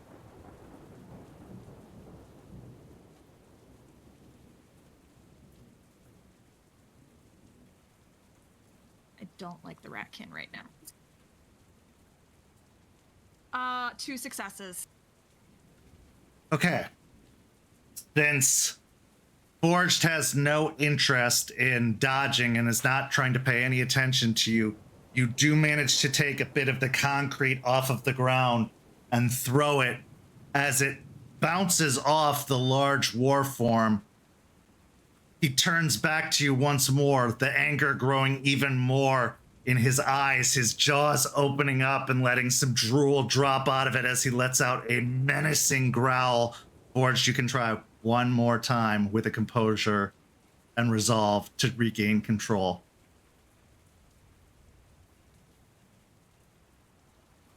Now, I'd like to dedicate this role to my mama. May she get my... Oh, that's 1 success. Okay. So, Forged, now annoyed at this persistence you seem to have, turns and launches himself at you. Give me a strength and brawl, Forged. Delphine, you can give me a dexterity and athletics to try and dodge, or a strength and brawl to try and counter.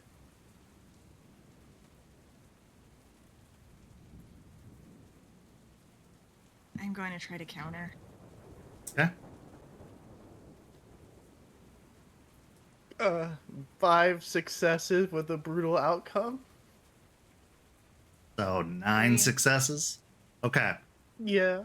So as you try to counter, instead you find yourself thrown back against some of the concrete as he smashes you with a backhand, sending Delphine flying up against one of the concrete walls, smashing against it with such force and impact, the bricks start to crack and break away.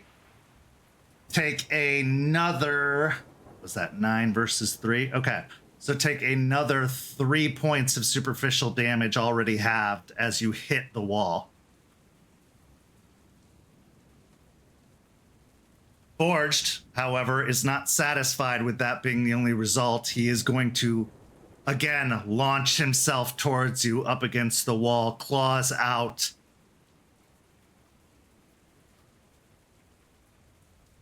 Give me another strength and brawl, Forged. Delphine, dexterity and athletics, or strength and brawl.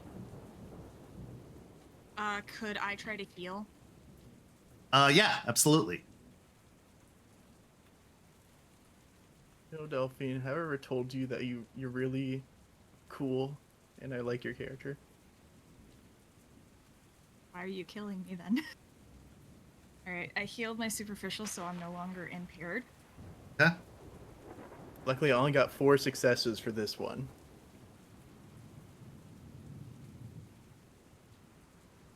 I also lost a rage, so I'm down to 1. I am going to try to avoid... I'm going to do a strength and athletics to try to avoid him. Dexterity and athletics, or? Yeah, that's what I meant. Okay. That's what I meant. I was literally looking at dexterity on my sheet, too. I don't... Okay. And no, frenzying characters can't spend willpower. I am going to spend a willpower, then. 0 successes. Okay. So smashing with full force into you, driving you further into the concrete. Take another 2 points of superficial damage already halved as he just throws his shoulder into you, causing the concrete and stone behind you to just be a hard surface that has no give until it crumbles behind you and you are smashed into another dark unit through the side of the wall. As he is hunched over top of you, he is going to grab you and start smashing you into the floor over and over and over again. Give me another strength and brawl. If you have grappling, this counts. That's so mean. You know I have that specialty. You know I do. Yeah. And Delphine, give me a strength and brawl or dexterity and athletics. I've already seen his dice roll. There is literally no way I win this. I could take half and still lose. Okay. To his 9 successes, brutal outcome. I have 1 superficial box left. Well, roll it anyway because you might be able to reduce damage at the very least. It's the spread that determines the damage. 2 successes. Okay. So as he's grabbing you by the shoulders and smashing you down over and over again, causing the concrete beneath you to completely shatter underneath the force of your own body being slammed into it, take another 4 points of superficial damage already halved as you are just smashed into the stone. Delphine's unconscious. Huh. As she goes limp, Forged,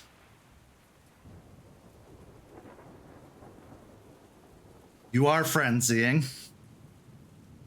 Give me a composure and resolve check once more to see if you can stop yourself from doing what you're going to do next. And I can't use any willpower, right? To re-roll anything. Nope.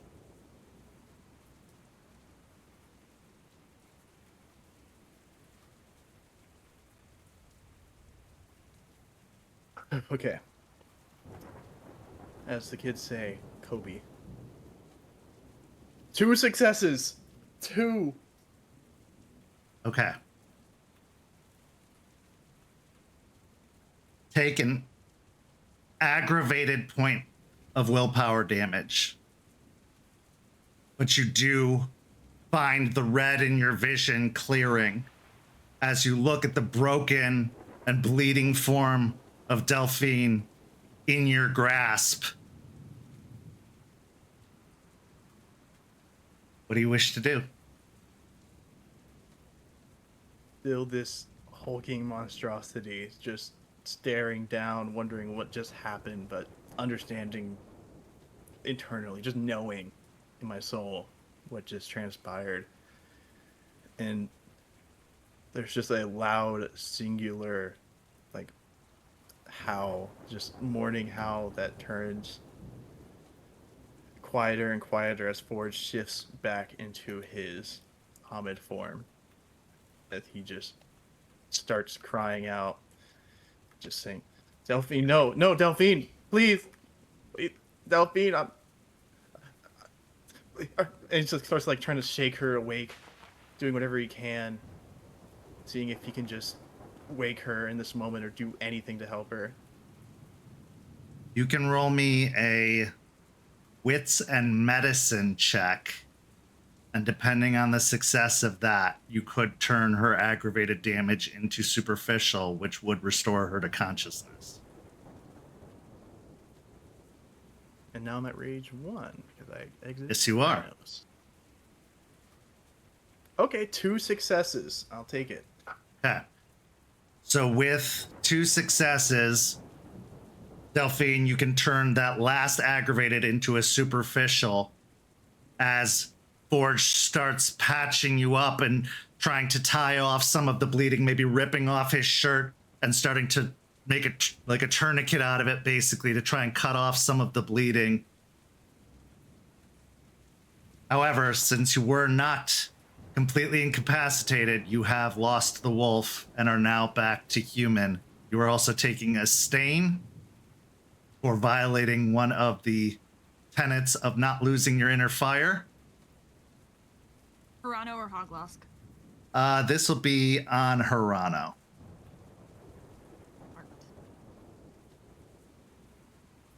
But you do come back to consciousness. Everything hurts.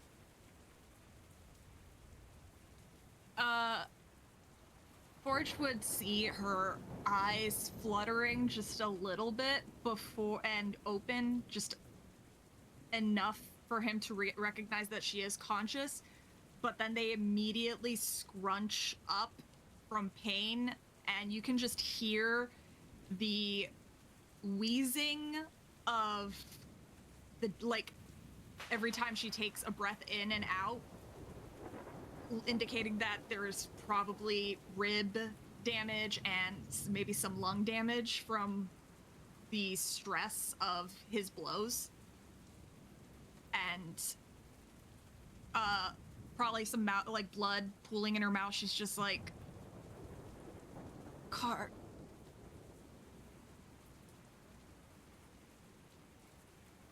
Okay. Forward.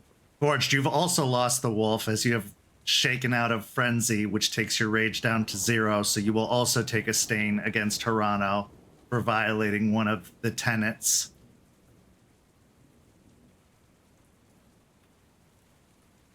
Forge looks confused as you say. You said car, correct? I did say car. As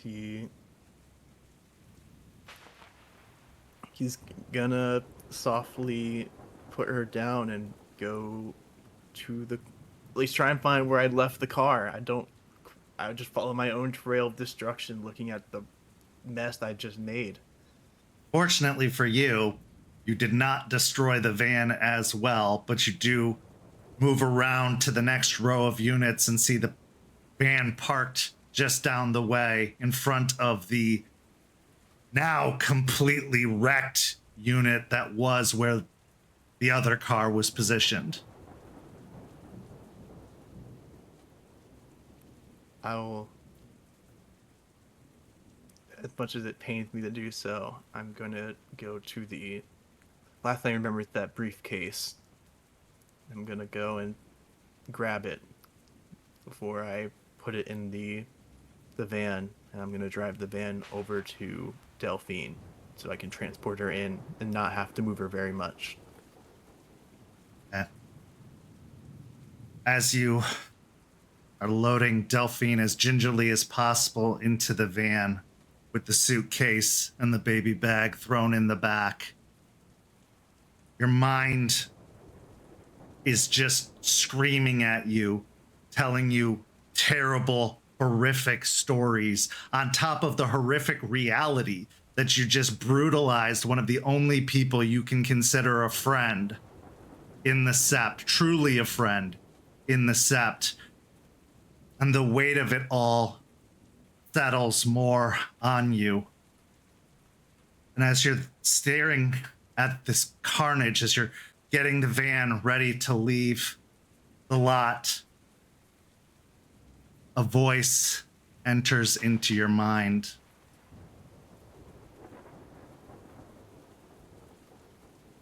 Your move, Bradley.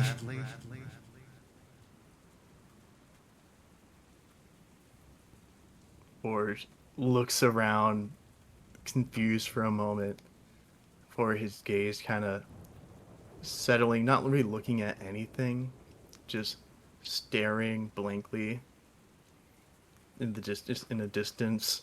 His hair wet on his face. One of his eyes is slightly twitching as he just doesn't know what to do right now. He just kind of hesitates and pauses. As you sit there in the van, that voice echoing out in your mind, this is where we'll go to break. We'll be back in just a few minutes with the second half of tonight's story.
Welcome back.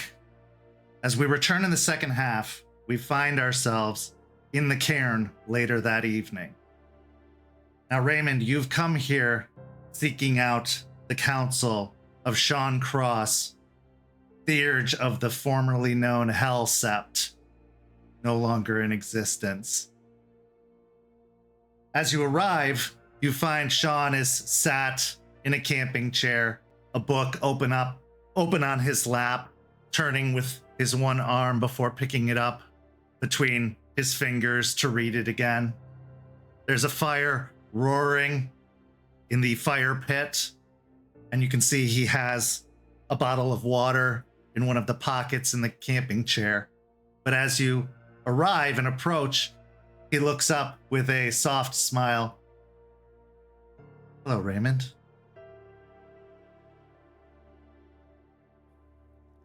As I approach and I see him sitting in the chair reading his book with his one arm, I haven't seen Shawn in a while, so I will kind of grimace a little bit, but then wipe it away. And then a soft smile will appear on my face as he addresses me. Hey, Shawn. How's it going? Well enough. It's a beautiful night. Good for reading. Are you all right?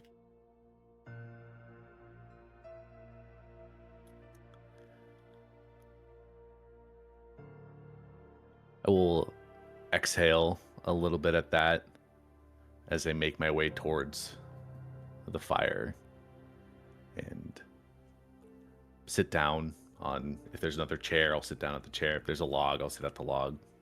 Yeah, another camping chair remains vacant near him, so you find yourself sitting in the camping chair, his attention completely drawn to you as he's now closed the book and set it on his lap.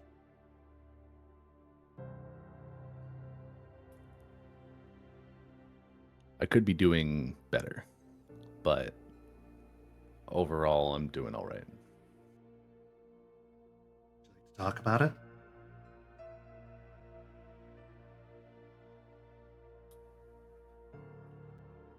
I'd like to talk about something, but the main thing that's bothering me, I'm dealing with it. My pack is helping me with it, but there was something I did want to talk to you specifically about. Certainly. I'm here to assist. I'll lean forward in the chair, kind of bringing my hands together close to the fire, feeling that warmth as I'm staring into it for a few seconds. Then I will lean back in the chair again and kind of turn to look at Shawn.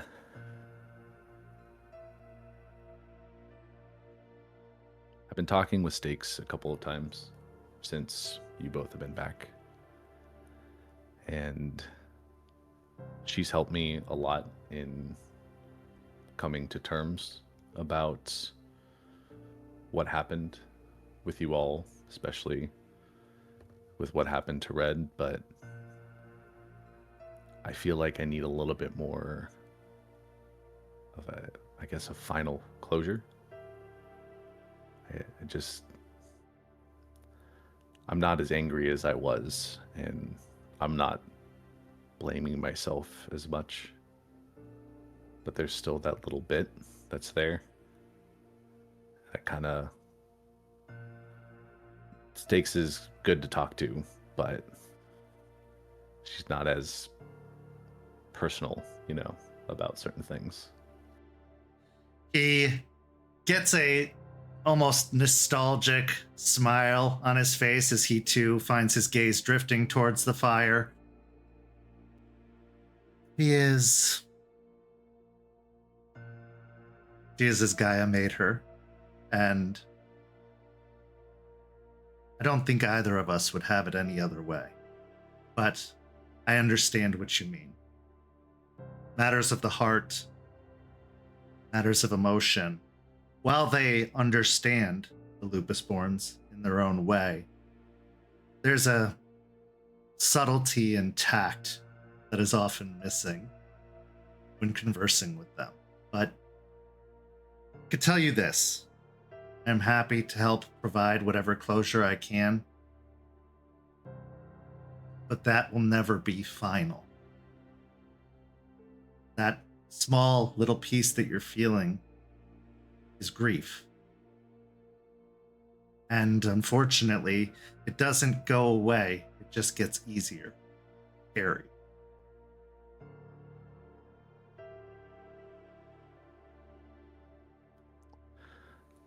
I know, but hopefully with talking, that pain, that grief will be less.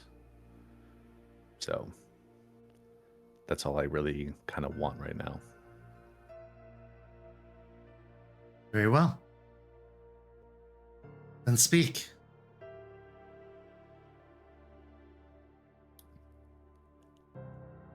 I don't know if Red talked about it or anything, but right before we left, hell again to come back down. Me and him got into a fight. And I said some hurtful things. We were still suspicious while we were up there. And all the suspicions that we're building, I kind of projected onto Red, in a sense, because I felt like he was telling me things. He was telling me what I needed to know, but I felt like he wasn't telling me everything in that moment, and it hurt, and so I just lashed out. And before we left, I hurt him. And I just kind of want to know if, after we left, if he talked about what happened, what did he say, if he forgave me for what I said. Do you believe you were wrong in what you said?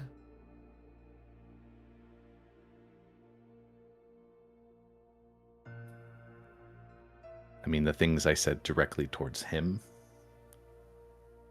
yes, but I guess the suspicion was warranted after everything that's happened and what we know now. But it's still, like you said, like I said, it's that little feeling that I just kind of need to figure out.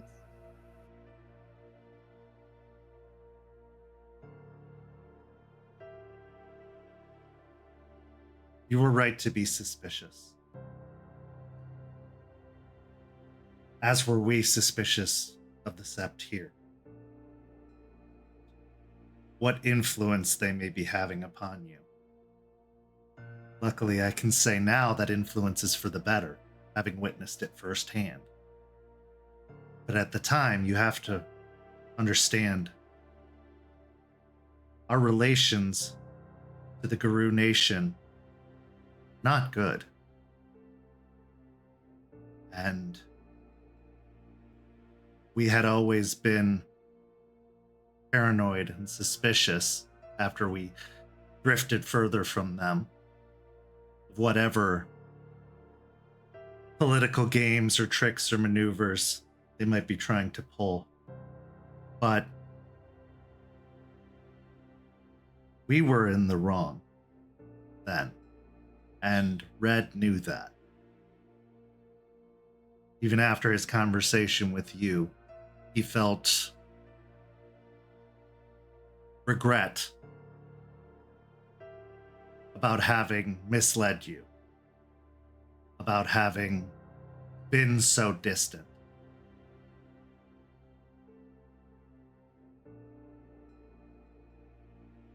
He forgave you because there was nothing to forgive.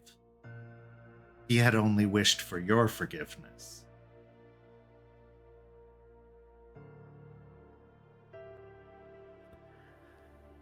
When Shawn says that, I will lean forward and kind of, with fists clenched, just put my head against my hands and just exhale, trying to hold it in. My biggest regret is now I will never be able to forgive him. That's where you're wrong, Raymond. There's a beauty to being part spirit, as well as there is to being part wolf. Red, as we know him in the physical sense, is gone. It's true. But a part of him will always remain as long as stories continue to be told about him, as long as we think on him and remember him fondly. And now I know, I'm sure you're thinking, they always say that with those that pass, but you have to understand it's different for us. Our stories are just as much a part of who we are as our physical selves. With Guru, there is a power in the stories we tell. A power that's so vast and unexplainable that if you focus just enough, you can summon them in memory. Not just in your mind, but in a visual sense as well. The ancestors, as we call them, the greatest of our kind, the ones they do tell stories about.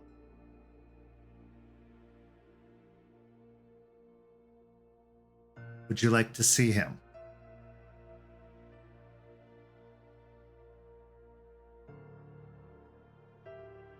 I will quickly sit up and look at him a little surprised. Because Stakes told me what Shawn is telling me. Exactly what I've been told a couple of times now is that Red is going to be there, but I didn't really believe it fully because of how far away he was when he died and how he died. I didn't know if it would work, if he would come back in that sense. And when he says that, I look at him and just wordlessly nod.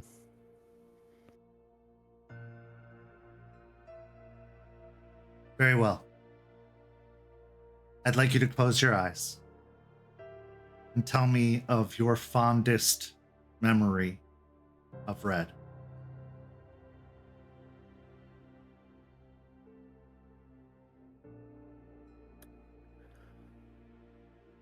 I will turn to face the fire and feeling the heat coming off of it.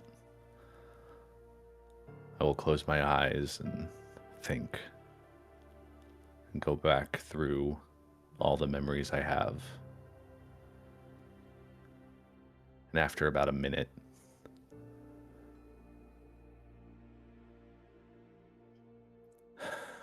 I think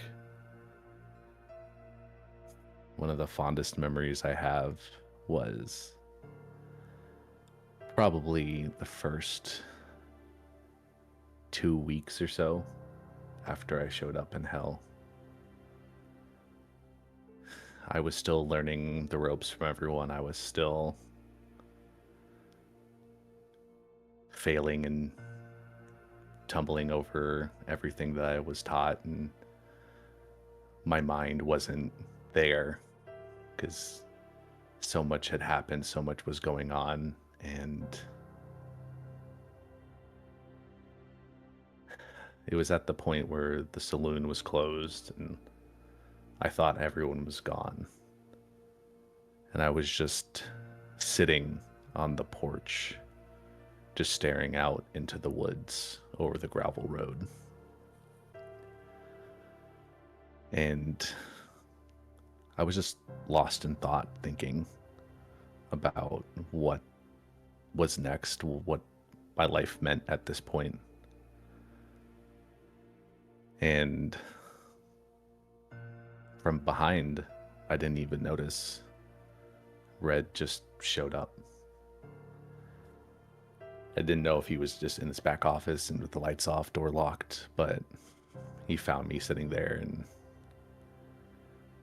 I looked up and saw him. He was holding a couple beers and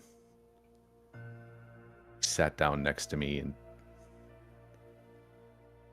just talked. It was the first conversation I had with another Guru that wasn't teaching, that wasn't, the litany, wasn't the rules, wasn't what not to do. And I felt like the connection I lost from my squad that I had before everyone that died in front of me, that what I thought was extinguished, that connection, that feeling started to kind of rekindle. And honestly, I don't fully remember what we talked about, but just sitting there staring into the woods, drinking, talking with someone that understood. It felt good. And it felt nice. As your eyes remain closed, you hear a kind of spark in the fire as if something was tossed into the flames. And then you hear we talked about baseball, Raymond. We talked about much more than that. And as you open your eyes, amidst the flames that are roaring out of the fire, you see Red in the flames, looking back at you. As I opened my eyes and as I was retelling the story, the tears that were like welling up behind the closed eyes spill a little as his voice resonates. And I just look into the flames with a pained expression at Red. As you take in his features, his hair and beard almost disappears into the fire because of how red they are. But you can see the same laugh lines at the corner of his eyes and mouth. You can see the same jovial grin upon his face.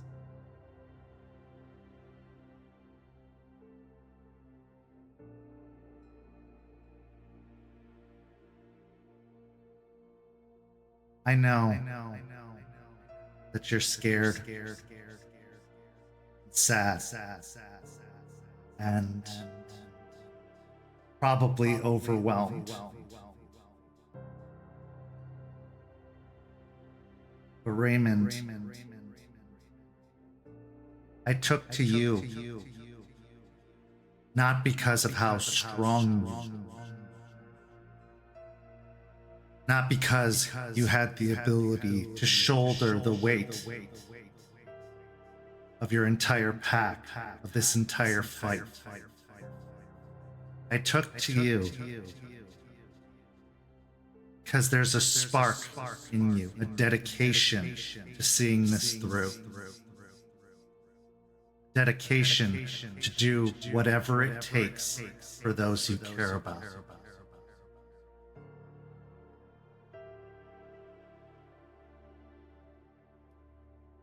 I open my mouth trying to form words, and the first few kind of choke out.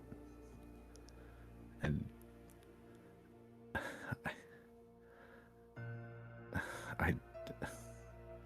I know that there was more to why you chose to teach me, and I know there was more to why you cared about me, but it's just, I'm sorry for what I said, and I'm sorry for how I left. And I know you sent us away because of how dangerous it was. And I know if we were there, it would have been worse, but I still have to say that I'm sorry I wasn't there to help you. Don't think there'd be enough room in this fire for both of us if you were. I'll chuckle a little bit. I know.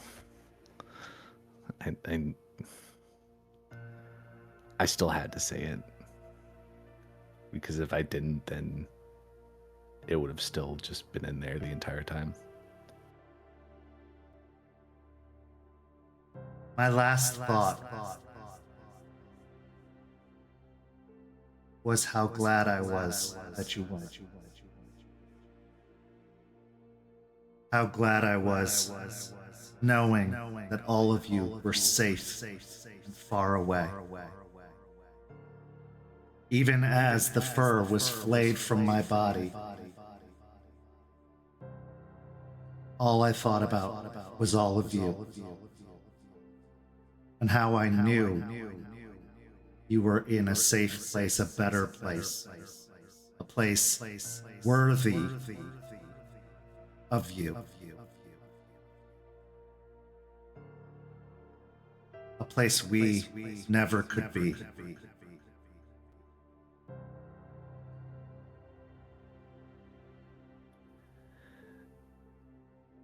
This may be a better place for us. It might help us grow and become better guru, better people, but to me, hell will always be my home. And you are part of that home. All of you are, and I'll look at Shawn.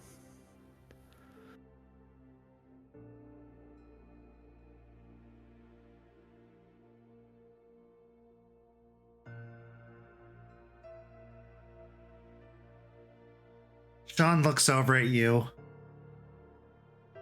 giving a smile, reassurance, as he looks to the fire and the image within.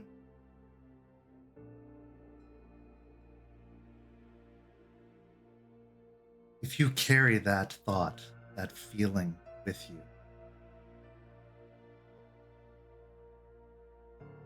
nothing, no worm, no black spiral dancer, can take that away. You hold it close.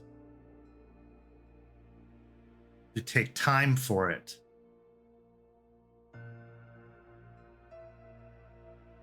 He will always be there with you. They all will be.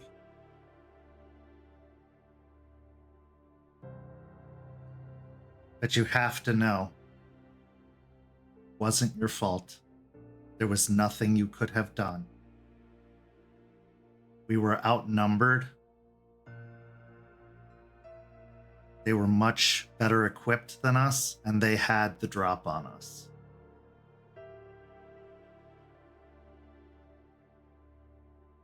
There was nothing you could have done.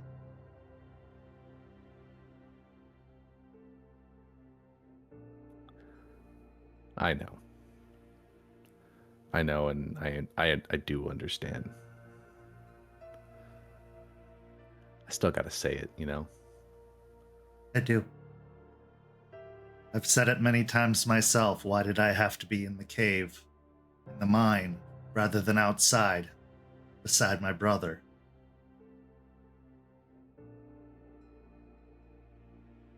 But if I was, I wouldn't be here to give you this.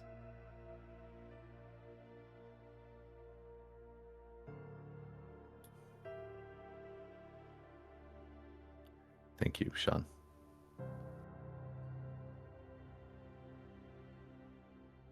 You're a good man, Raymond. And an even better guru.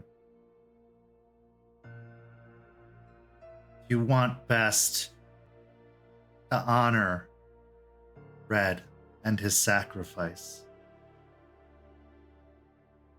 Don't shackle yourself to it. Free yourself from it.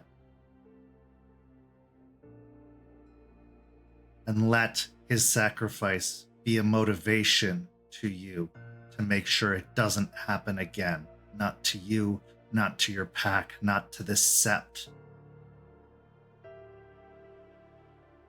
Be the leader Red knew you could be.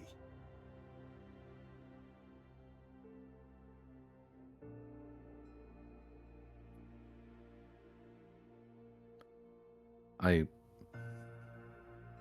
won't let this shackle me down. I needed this to get those feelings together. And now I can move on knowing that I apologized and I was forgiven. And I will turn back to the fire and look at Red. I don't know how long it will take or in what way we will do it. I don't know if I will be the one to do it personally, but I will make sure that bitch pays.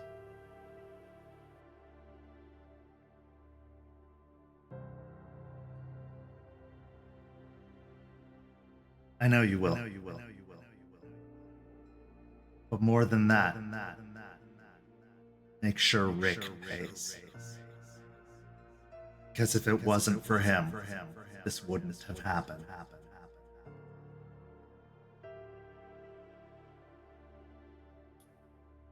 Oh, it goes double for him.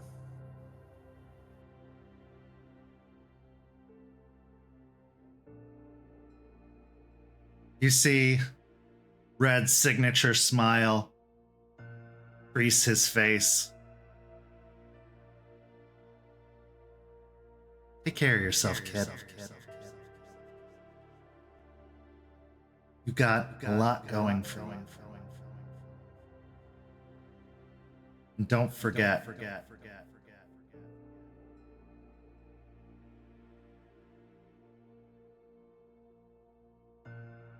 I never faulted you for what happened. I only faulted myself.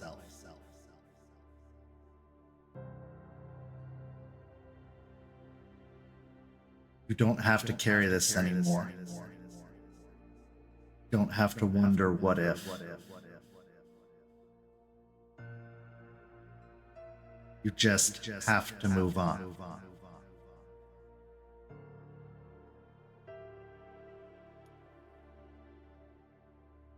I'll nod and kind of look down before glancing back up at the fire.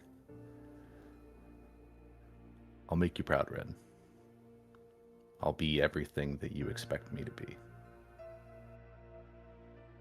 As you look up at the flames, the image of Red starts to dissipate, replaced just by the roaring fire within the fire pit. At this point, Shawn goes to speak, but before he can say anything, the sounds of rapid and quick movement through the woods alert you over to the far side of the clearing. Snapping twigs and pounding footfalls herald the arrival of Forged from Failures. He's covered in blood on the front of him, and in his arms he carries Delphine, who looks even worse than he does as he comes running into the cairn. The scene is yours. Seeing the scene in front of me of a destroyed Delphine and a bloody Forged, I will sit up quickly from the chair, knocking it over and running over. What happened? How did you guys end up like this? Forged, what happened?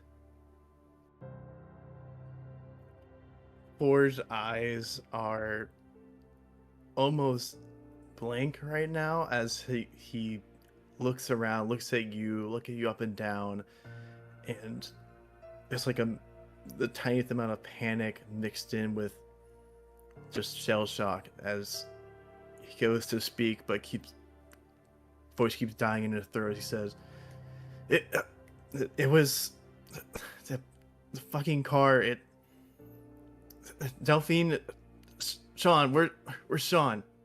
Shawn almost immediately arrives a moment later behind Ray. Bring her to the fire. We'll quickly run on over to the fire to set Delphine up. As you go to lower her to the ground, he grabs a nearby blanket off of the chair and splays it out, laying it down to cover the ground beneath as you gently lower her onto the blanket. He then kneels down beside her and starts going to work.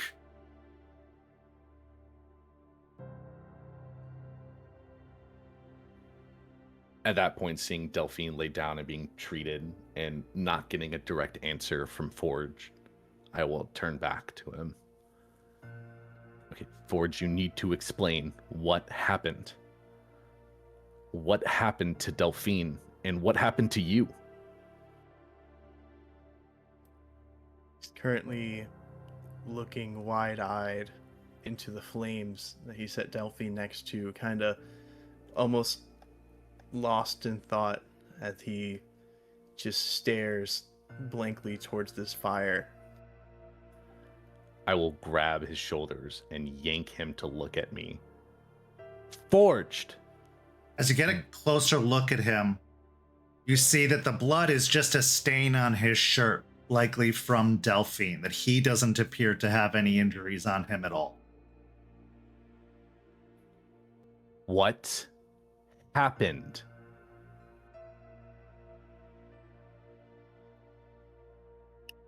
He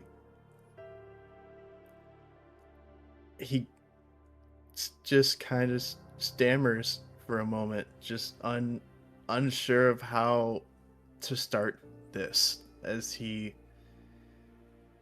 just understands how fucked he is and how much he fucked up, as he casts his gaze away from you, down towards away from you and away from the fire, kind of in shadow at this point, as he just says very softly, I fucked up.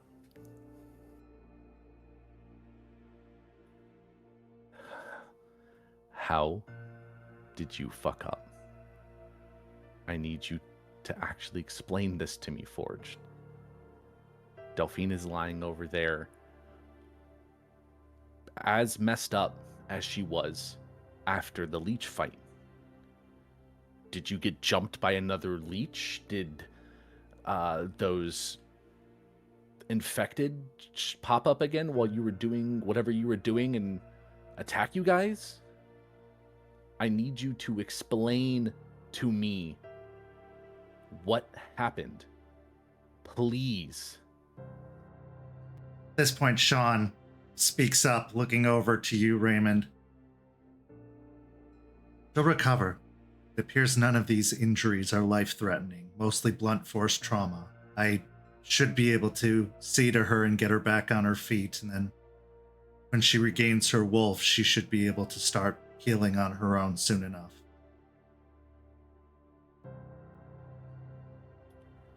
I will let out an exhale, kind of calming down a tiny bit, but still wanting answers. And at this point, I will try and lead Forged away so I can just have this conversation and try to have his full attention. So as you step away from the fire, moving more into the darkness that is the rest of the cairn, may continue. Just now, Forge standing obscured by darkness, the little bit of fire like lighting up bits and pieces of his bloody clothes, his body, his eyes just downcast. As he finally begins speaking, he'll say, we took Delphine with me to go look at the storage unit I told you about. Okay. What was at the storage unit? What happened? As Forge goes to say what happened, he just thinks of what he saw in the trunk again, as his eyes fill with like a panic once again as he starts breathing a bit faster. As you see, he's trying to calm himself down. He starts like freaking out a bit, thinking of everything that just went down all over again, kind of all that hitting him right now.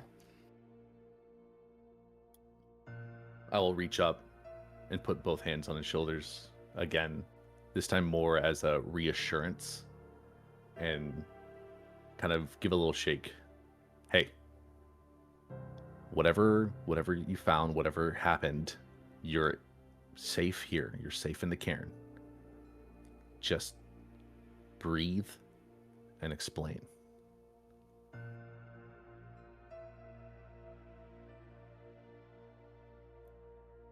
He slows down his breathing,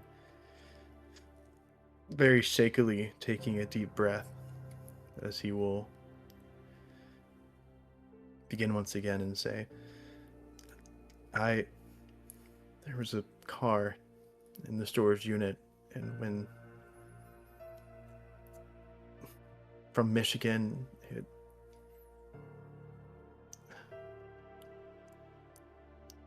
it was hers. I know it's hers somehow.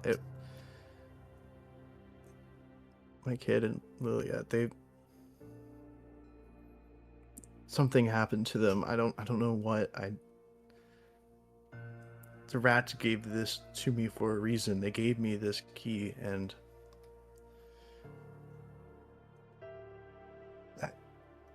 I lost control.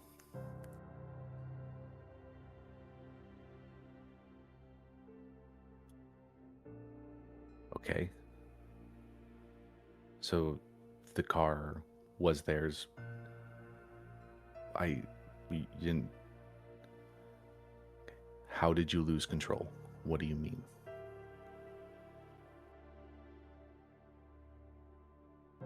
There was a briefcase and baby bag in the trunk. I knew. I saw that. I just knew who it belonged to. I knew everything clicked together, and they're probably fucking dead because of me. And I managed to fuck up the one last thing that was good for me. And I just lost it. And the next thing I really remember is Delphine in my hands, left like that, and everything fucked up around us. You hear a cry of pain come from beside the fire as Delphine, you are restored to consciousness, healed one ag. As Shawn applies Mother's Touch to you, you feel the bones that were completely shattered in you start to knit back together on their own after his warming touch rolls over you, but you are still in an immense amount of pain. She's just groaning and through gritted teeth, just cursing. Fuck.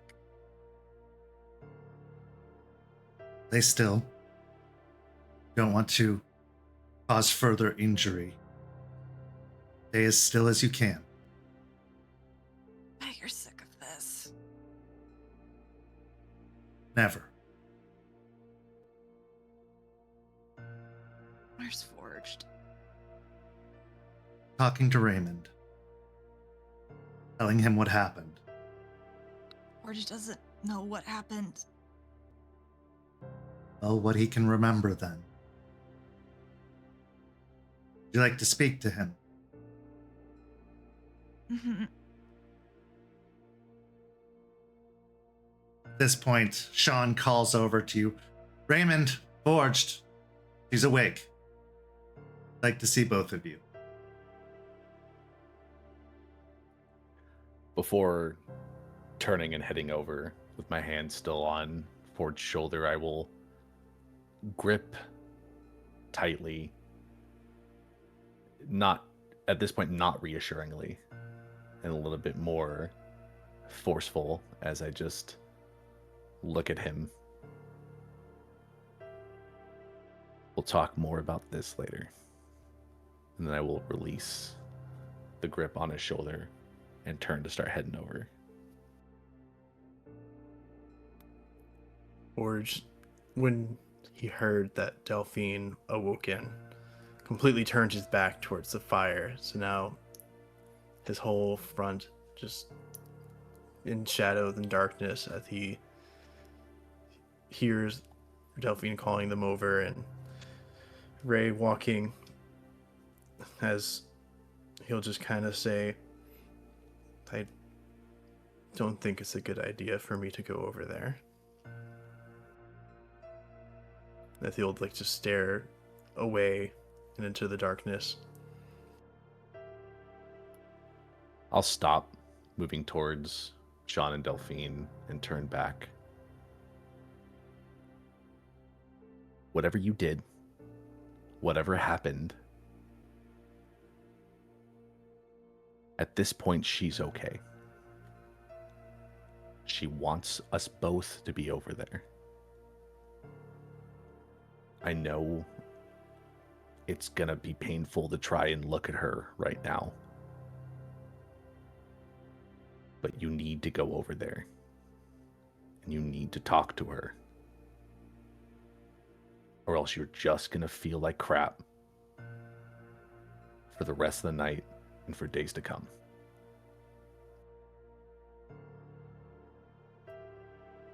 Forge looks, he doesn't turn, but he does look over his shoulder, one eye staring at you, just an immense amount of guilt in it as he looks at you and looks back toward the darkness, almost as if it's calling to him, like a comfort, a way out to leave and to just escape from this moment, as he for a moment contemplates his two decisions of fleeing into the darkness or walking towards the light and facing what happened, before he lets out a deep sigh as he'll turn slowly towards Delphine and just very slowly walk over, not looking up at her at all, just staring as hard as he can into the floor. As he walks up and starts to kind of walk past me, I will fall in step behind Forged. Hey, as the two of you arrive by the fire, you can see Delphine is laid out on a blanket. Looks like most likely one of her arms is broken, and that she has several broken ribs from all the bruising that you can see around her midsection. But she's conscious.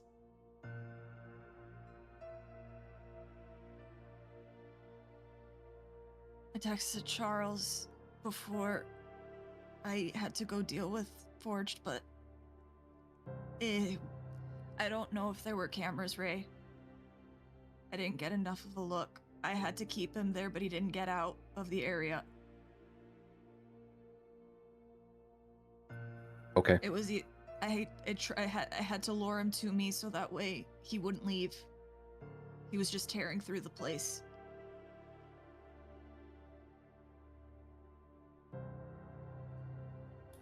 At this point, I don't care about the property damage or, being exposed, because I can fix that.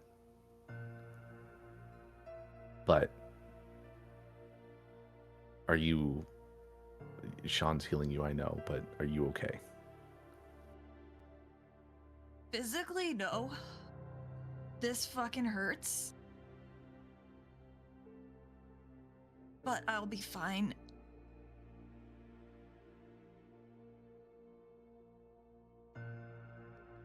Forge, don't be upset. This shit happens.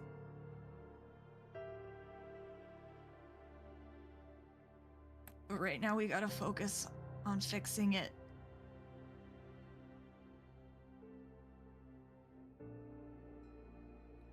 Ford's standing there, fist balled, completely, hands slightly shaking.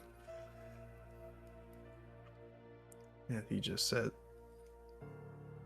It's not okay. You probably should be dead. I But didn't I'm regain not. control. I'm not dead. This is the second time this happened. I lost control with Juniper, and now this. You can't trust me. I'm just a raging animal. At this point, Shawn speaks up and says, Forged, if I told you the number of times we got into scraps up north because someone lost control, you would laugh at us and think we didn't know what we were doing.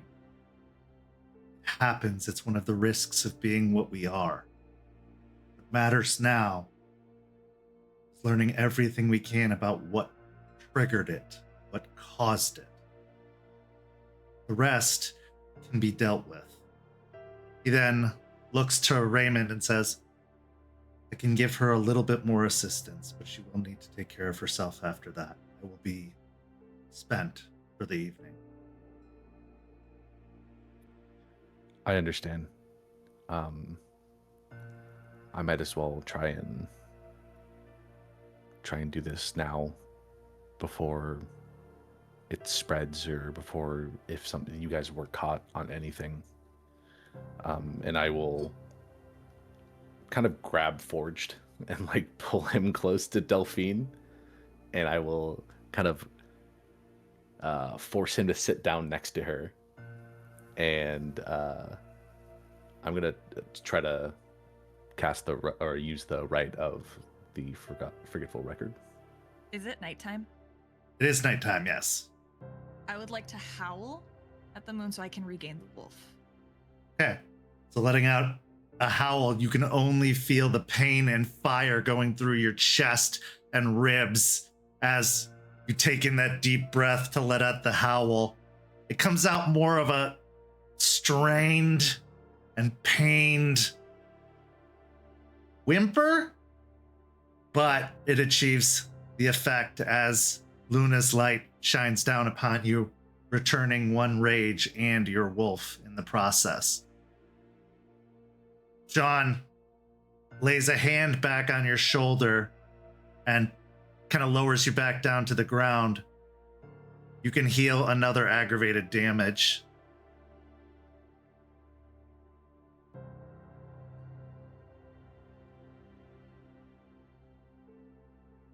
So, Raymond, if you wish to do the rite of the forgetful record, you can.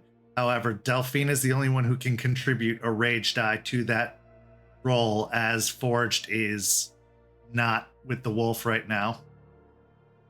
Okay, I understand.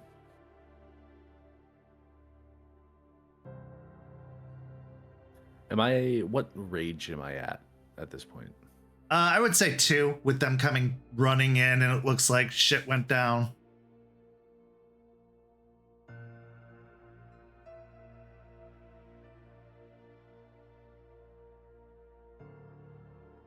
I got 4 successes. Okay. As you send the spirits off on their way to do your bidding and destroying whatever footage or documentation there is at that storage unit,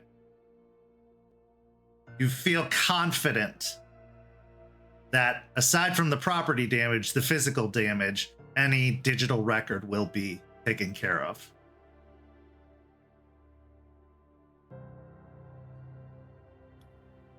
After I finish the rite, I will let go of holding on to Forged and take my hand off of Delphine. Okay. There should be no record of you guys being there. No video footage, no check-in, nothing. So hopefully that's taken care of. I let Charles know, and I got a picture. She'll look at Forged. I got a picture of the license plate and the VIN of the car, and I sent it off to Artie before it all happened.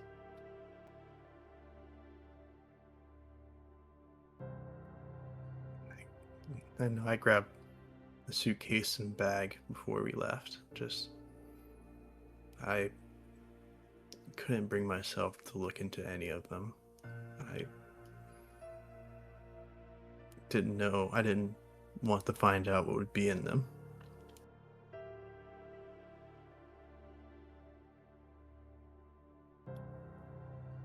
You don't have to open anything or figure anything out now.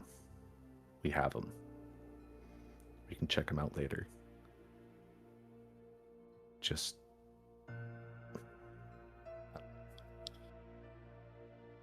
Delphine will wince as she reaches into her pocket and pulls out what is likely a shattered, beyond repair phone. And she'll sigh. I don't know if... She'll look at Ray. Can you at least let Charles know that we're here, that you took care of any records? Yeah, I can let him know. Also, I can see if Artie can get anything out of the phone. The phone's fine. Nothing important on there. Well, you said you took pictures and stuff. And I sent them to Artie already, so he has them. Okay. At that point, I will stand up and walk away and call Charles to let him know. The phone rings once before it picks up. Situation is contained.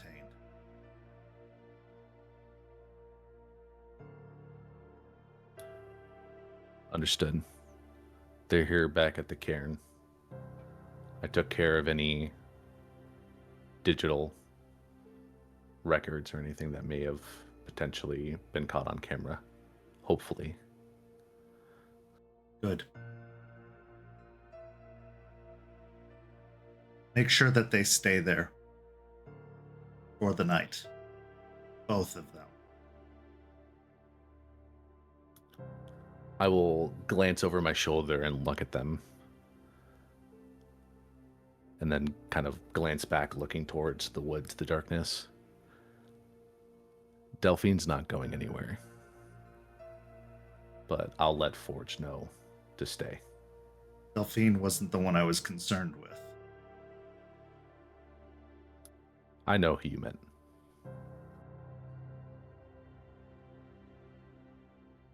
When he's feeling better, tell him he owes me an entire storage unit property, as I have now acquired this one.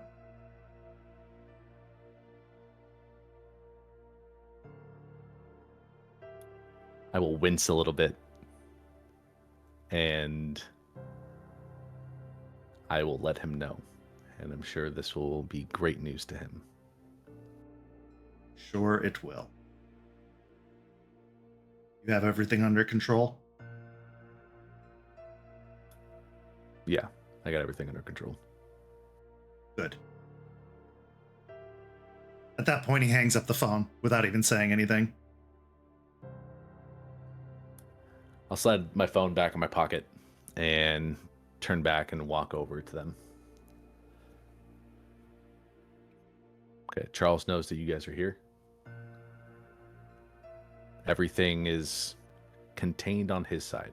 It's dealt with. And I will glance over at Forge. He did want me to tell you that you owe him a storage unit facility. Because I guess that's how he dealt with it. Right now, Forge is just sat down, staring to his fire. His arms kind of, sort of wrapped around his knees. Not quite a fetal position, but kind of getting close to one as he doesn't even really seem to have a reaction to that information as he just continues staring into the fire. What happened, Forged? I don't even know why you freaked out.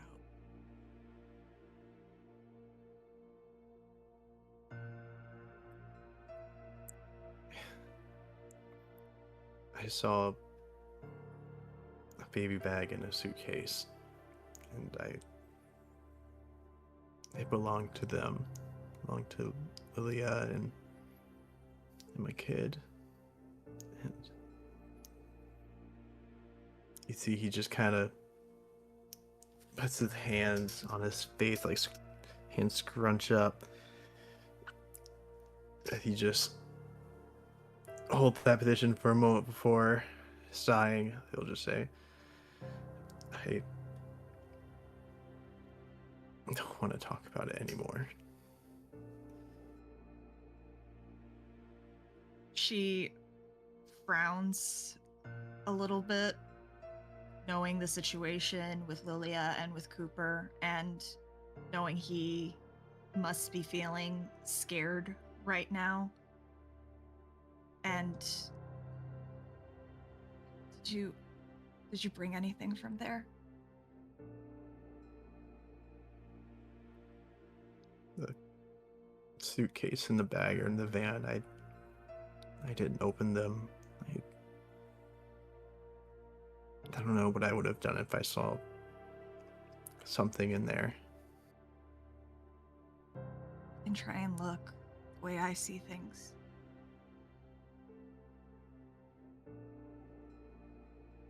We can do that later. Right now, just rest. I'm fine. I can do it if I need to. She just looks at Ray and then looks at Forged, how crushed he looks, and just kind of leans into Ray. I don't want him feeling like absolute garbage. If I can try to find out if something, I can try to find out, give him some hope, maybe. I understand. But what if you look in there and it's not a good answer? What would you do then? We have the bags. They're here. It's not like they're going anywhere. Maybe I can find out who did it. Maybe you will, maybe you won't. There's no right or wrong answer right now. He just needs a little bit of time to think.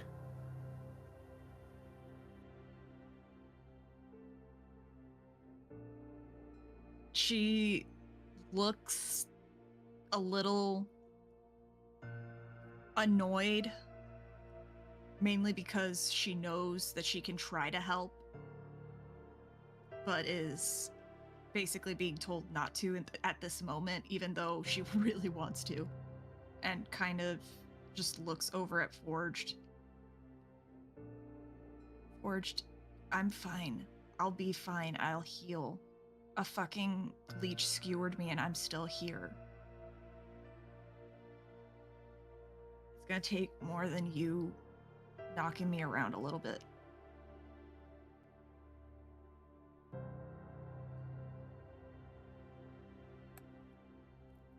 Forge doesn't quite seem to regard what you say. He just continues staring, the fire dancing in his face, lighting him up, as he'll just kind of blurt out,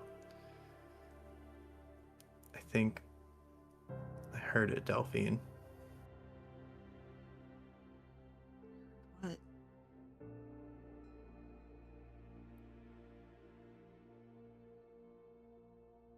The worm. I think there's something like that. I think I heard it right before I left. It asked what I was going to do. What's the next move?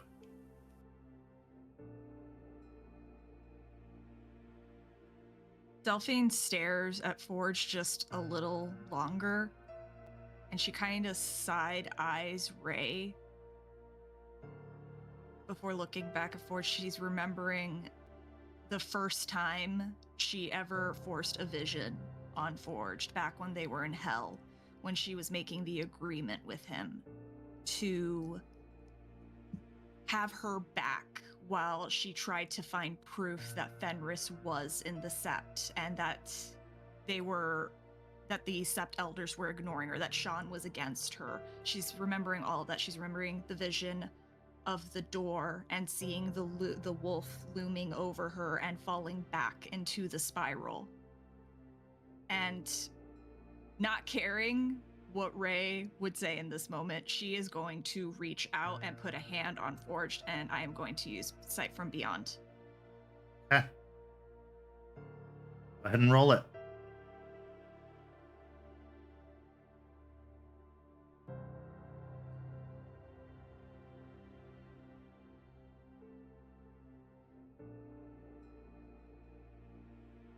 Three successes. As you touch Forged,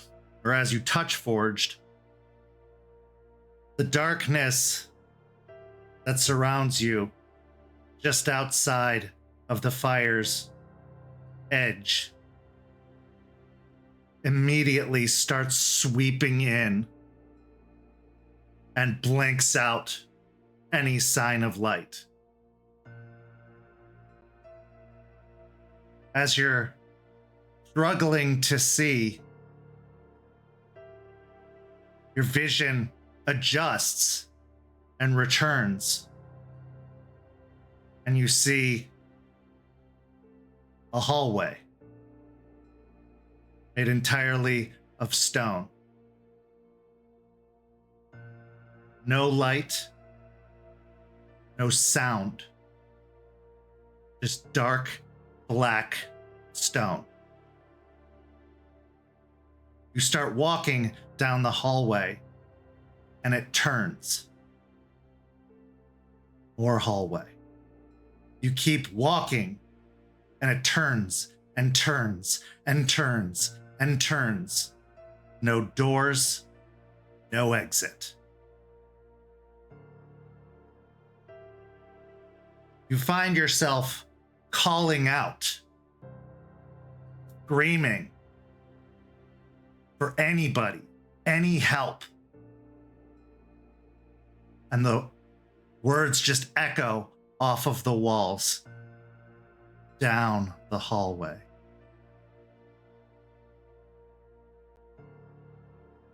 You feel yourself reaching up to pull at your hair. And as you pull, you reveal chunks of long brown hair in your grasp.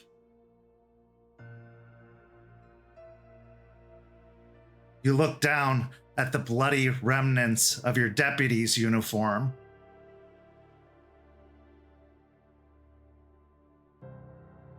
Before turning towards the wall and punching and punching and punching at the stone, but the stone won't give. It won't crack. It won't break. It just bloodies your knuckles more and more and more until you just collapse against it, sliding slowly down the wall, leaving a bloody handprint on the stone. The dark consumes once more. Before a burst of light, the fire retakes your vision, blinding you temporarily. I pull back and I blink. Did I recognize the deputy's uniform at all? I'd say it felt familiar and not familiar at the same time. It familiar like you owned it, like it was yours, but also it couldn't be.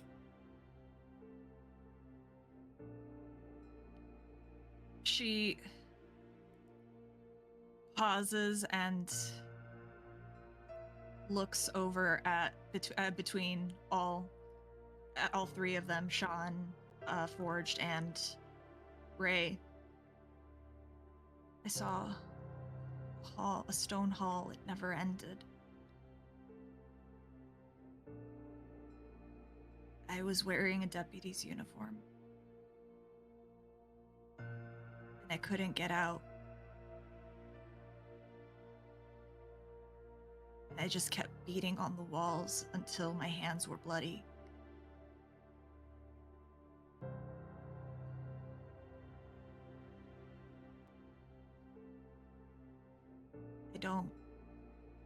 I don't get it.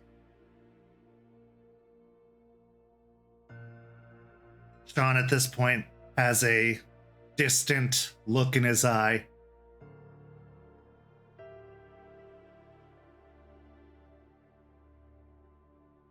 I know of only one place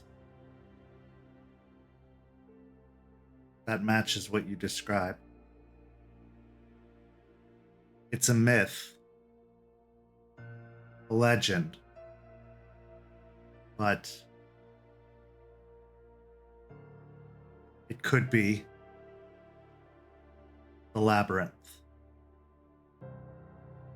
And this is where our story comes to a close this evening, but not without one last. Our final scene takes us inside the van parked along the road outside of the cairn. Same dark night fills the sky. We look to a cell phone sitting in the cup holder. Forged, it's your phone. After a moment, it buzzes and the screen lights up. One new message. Lilia.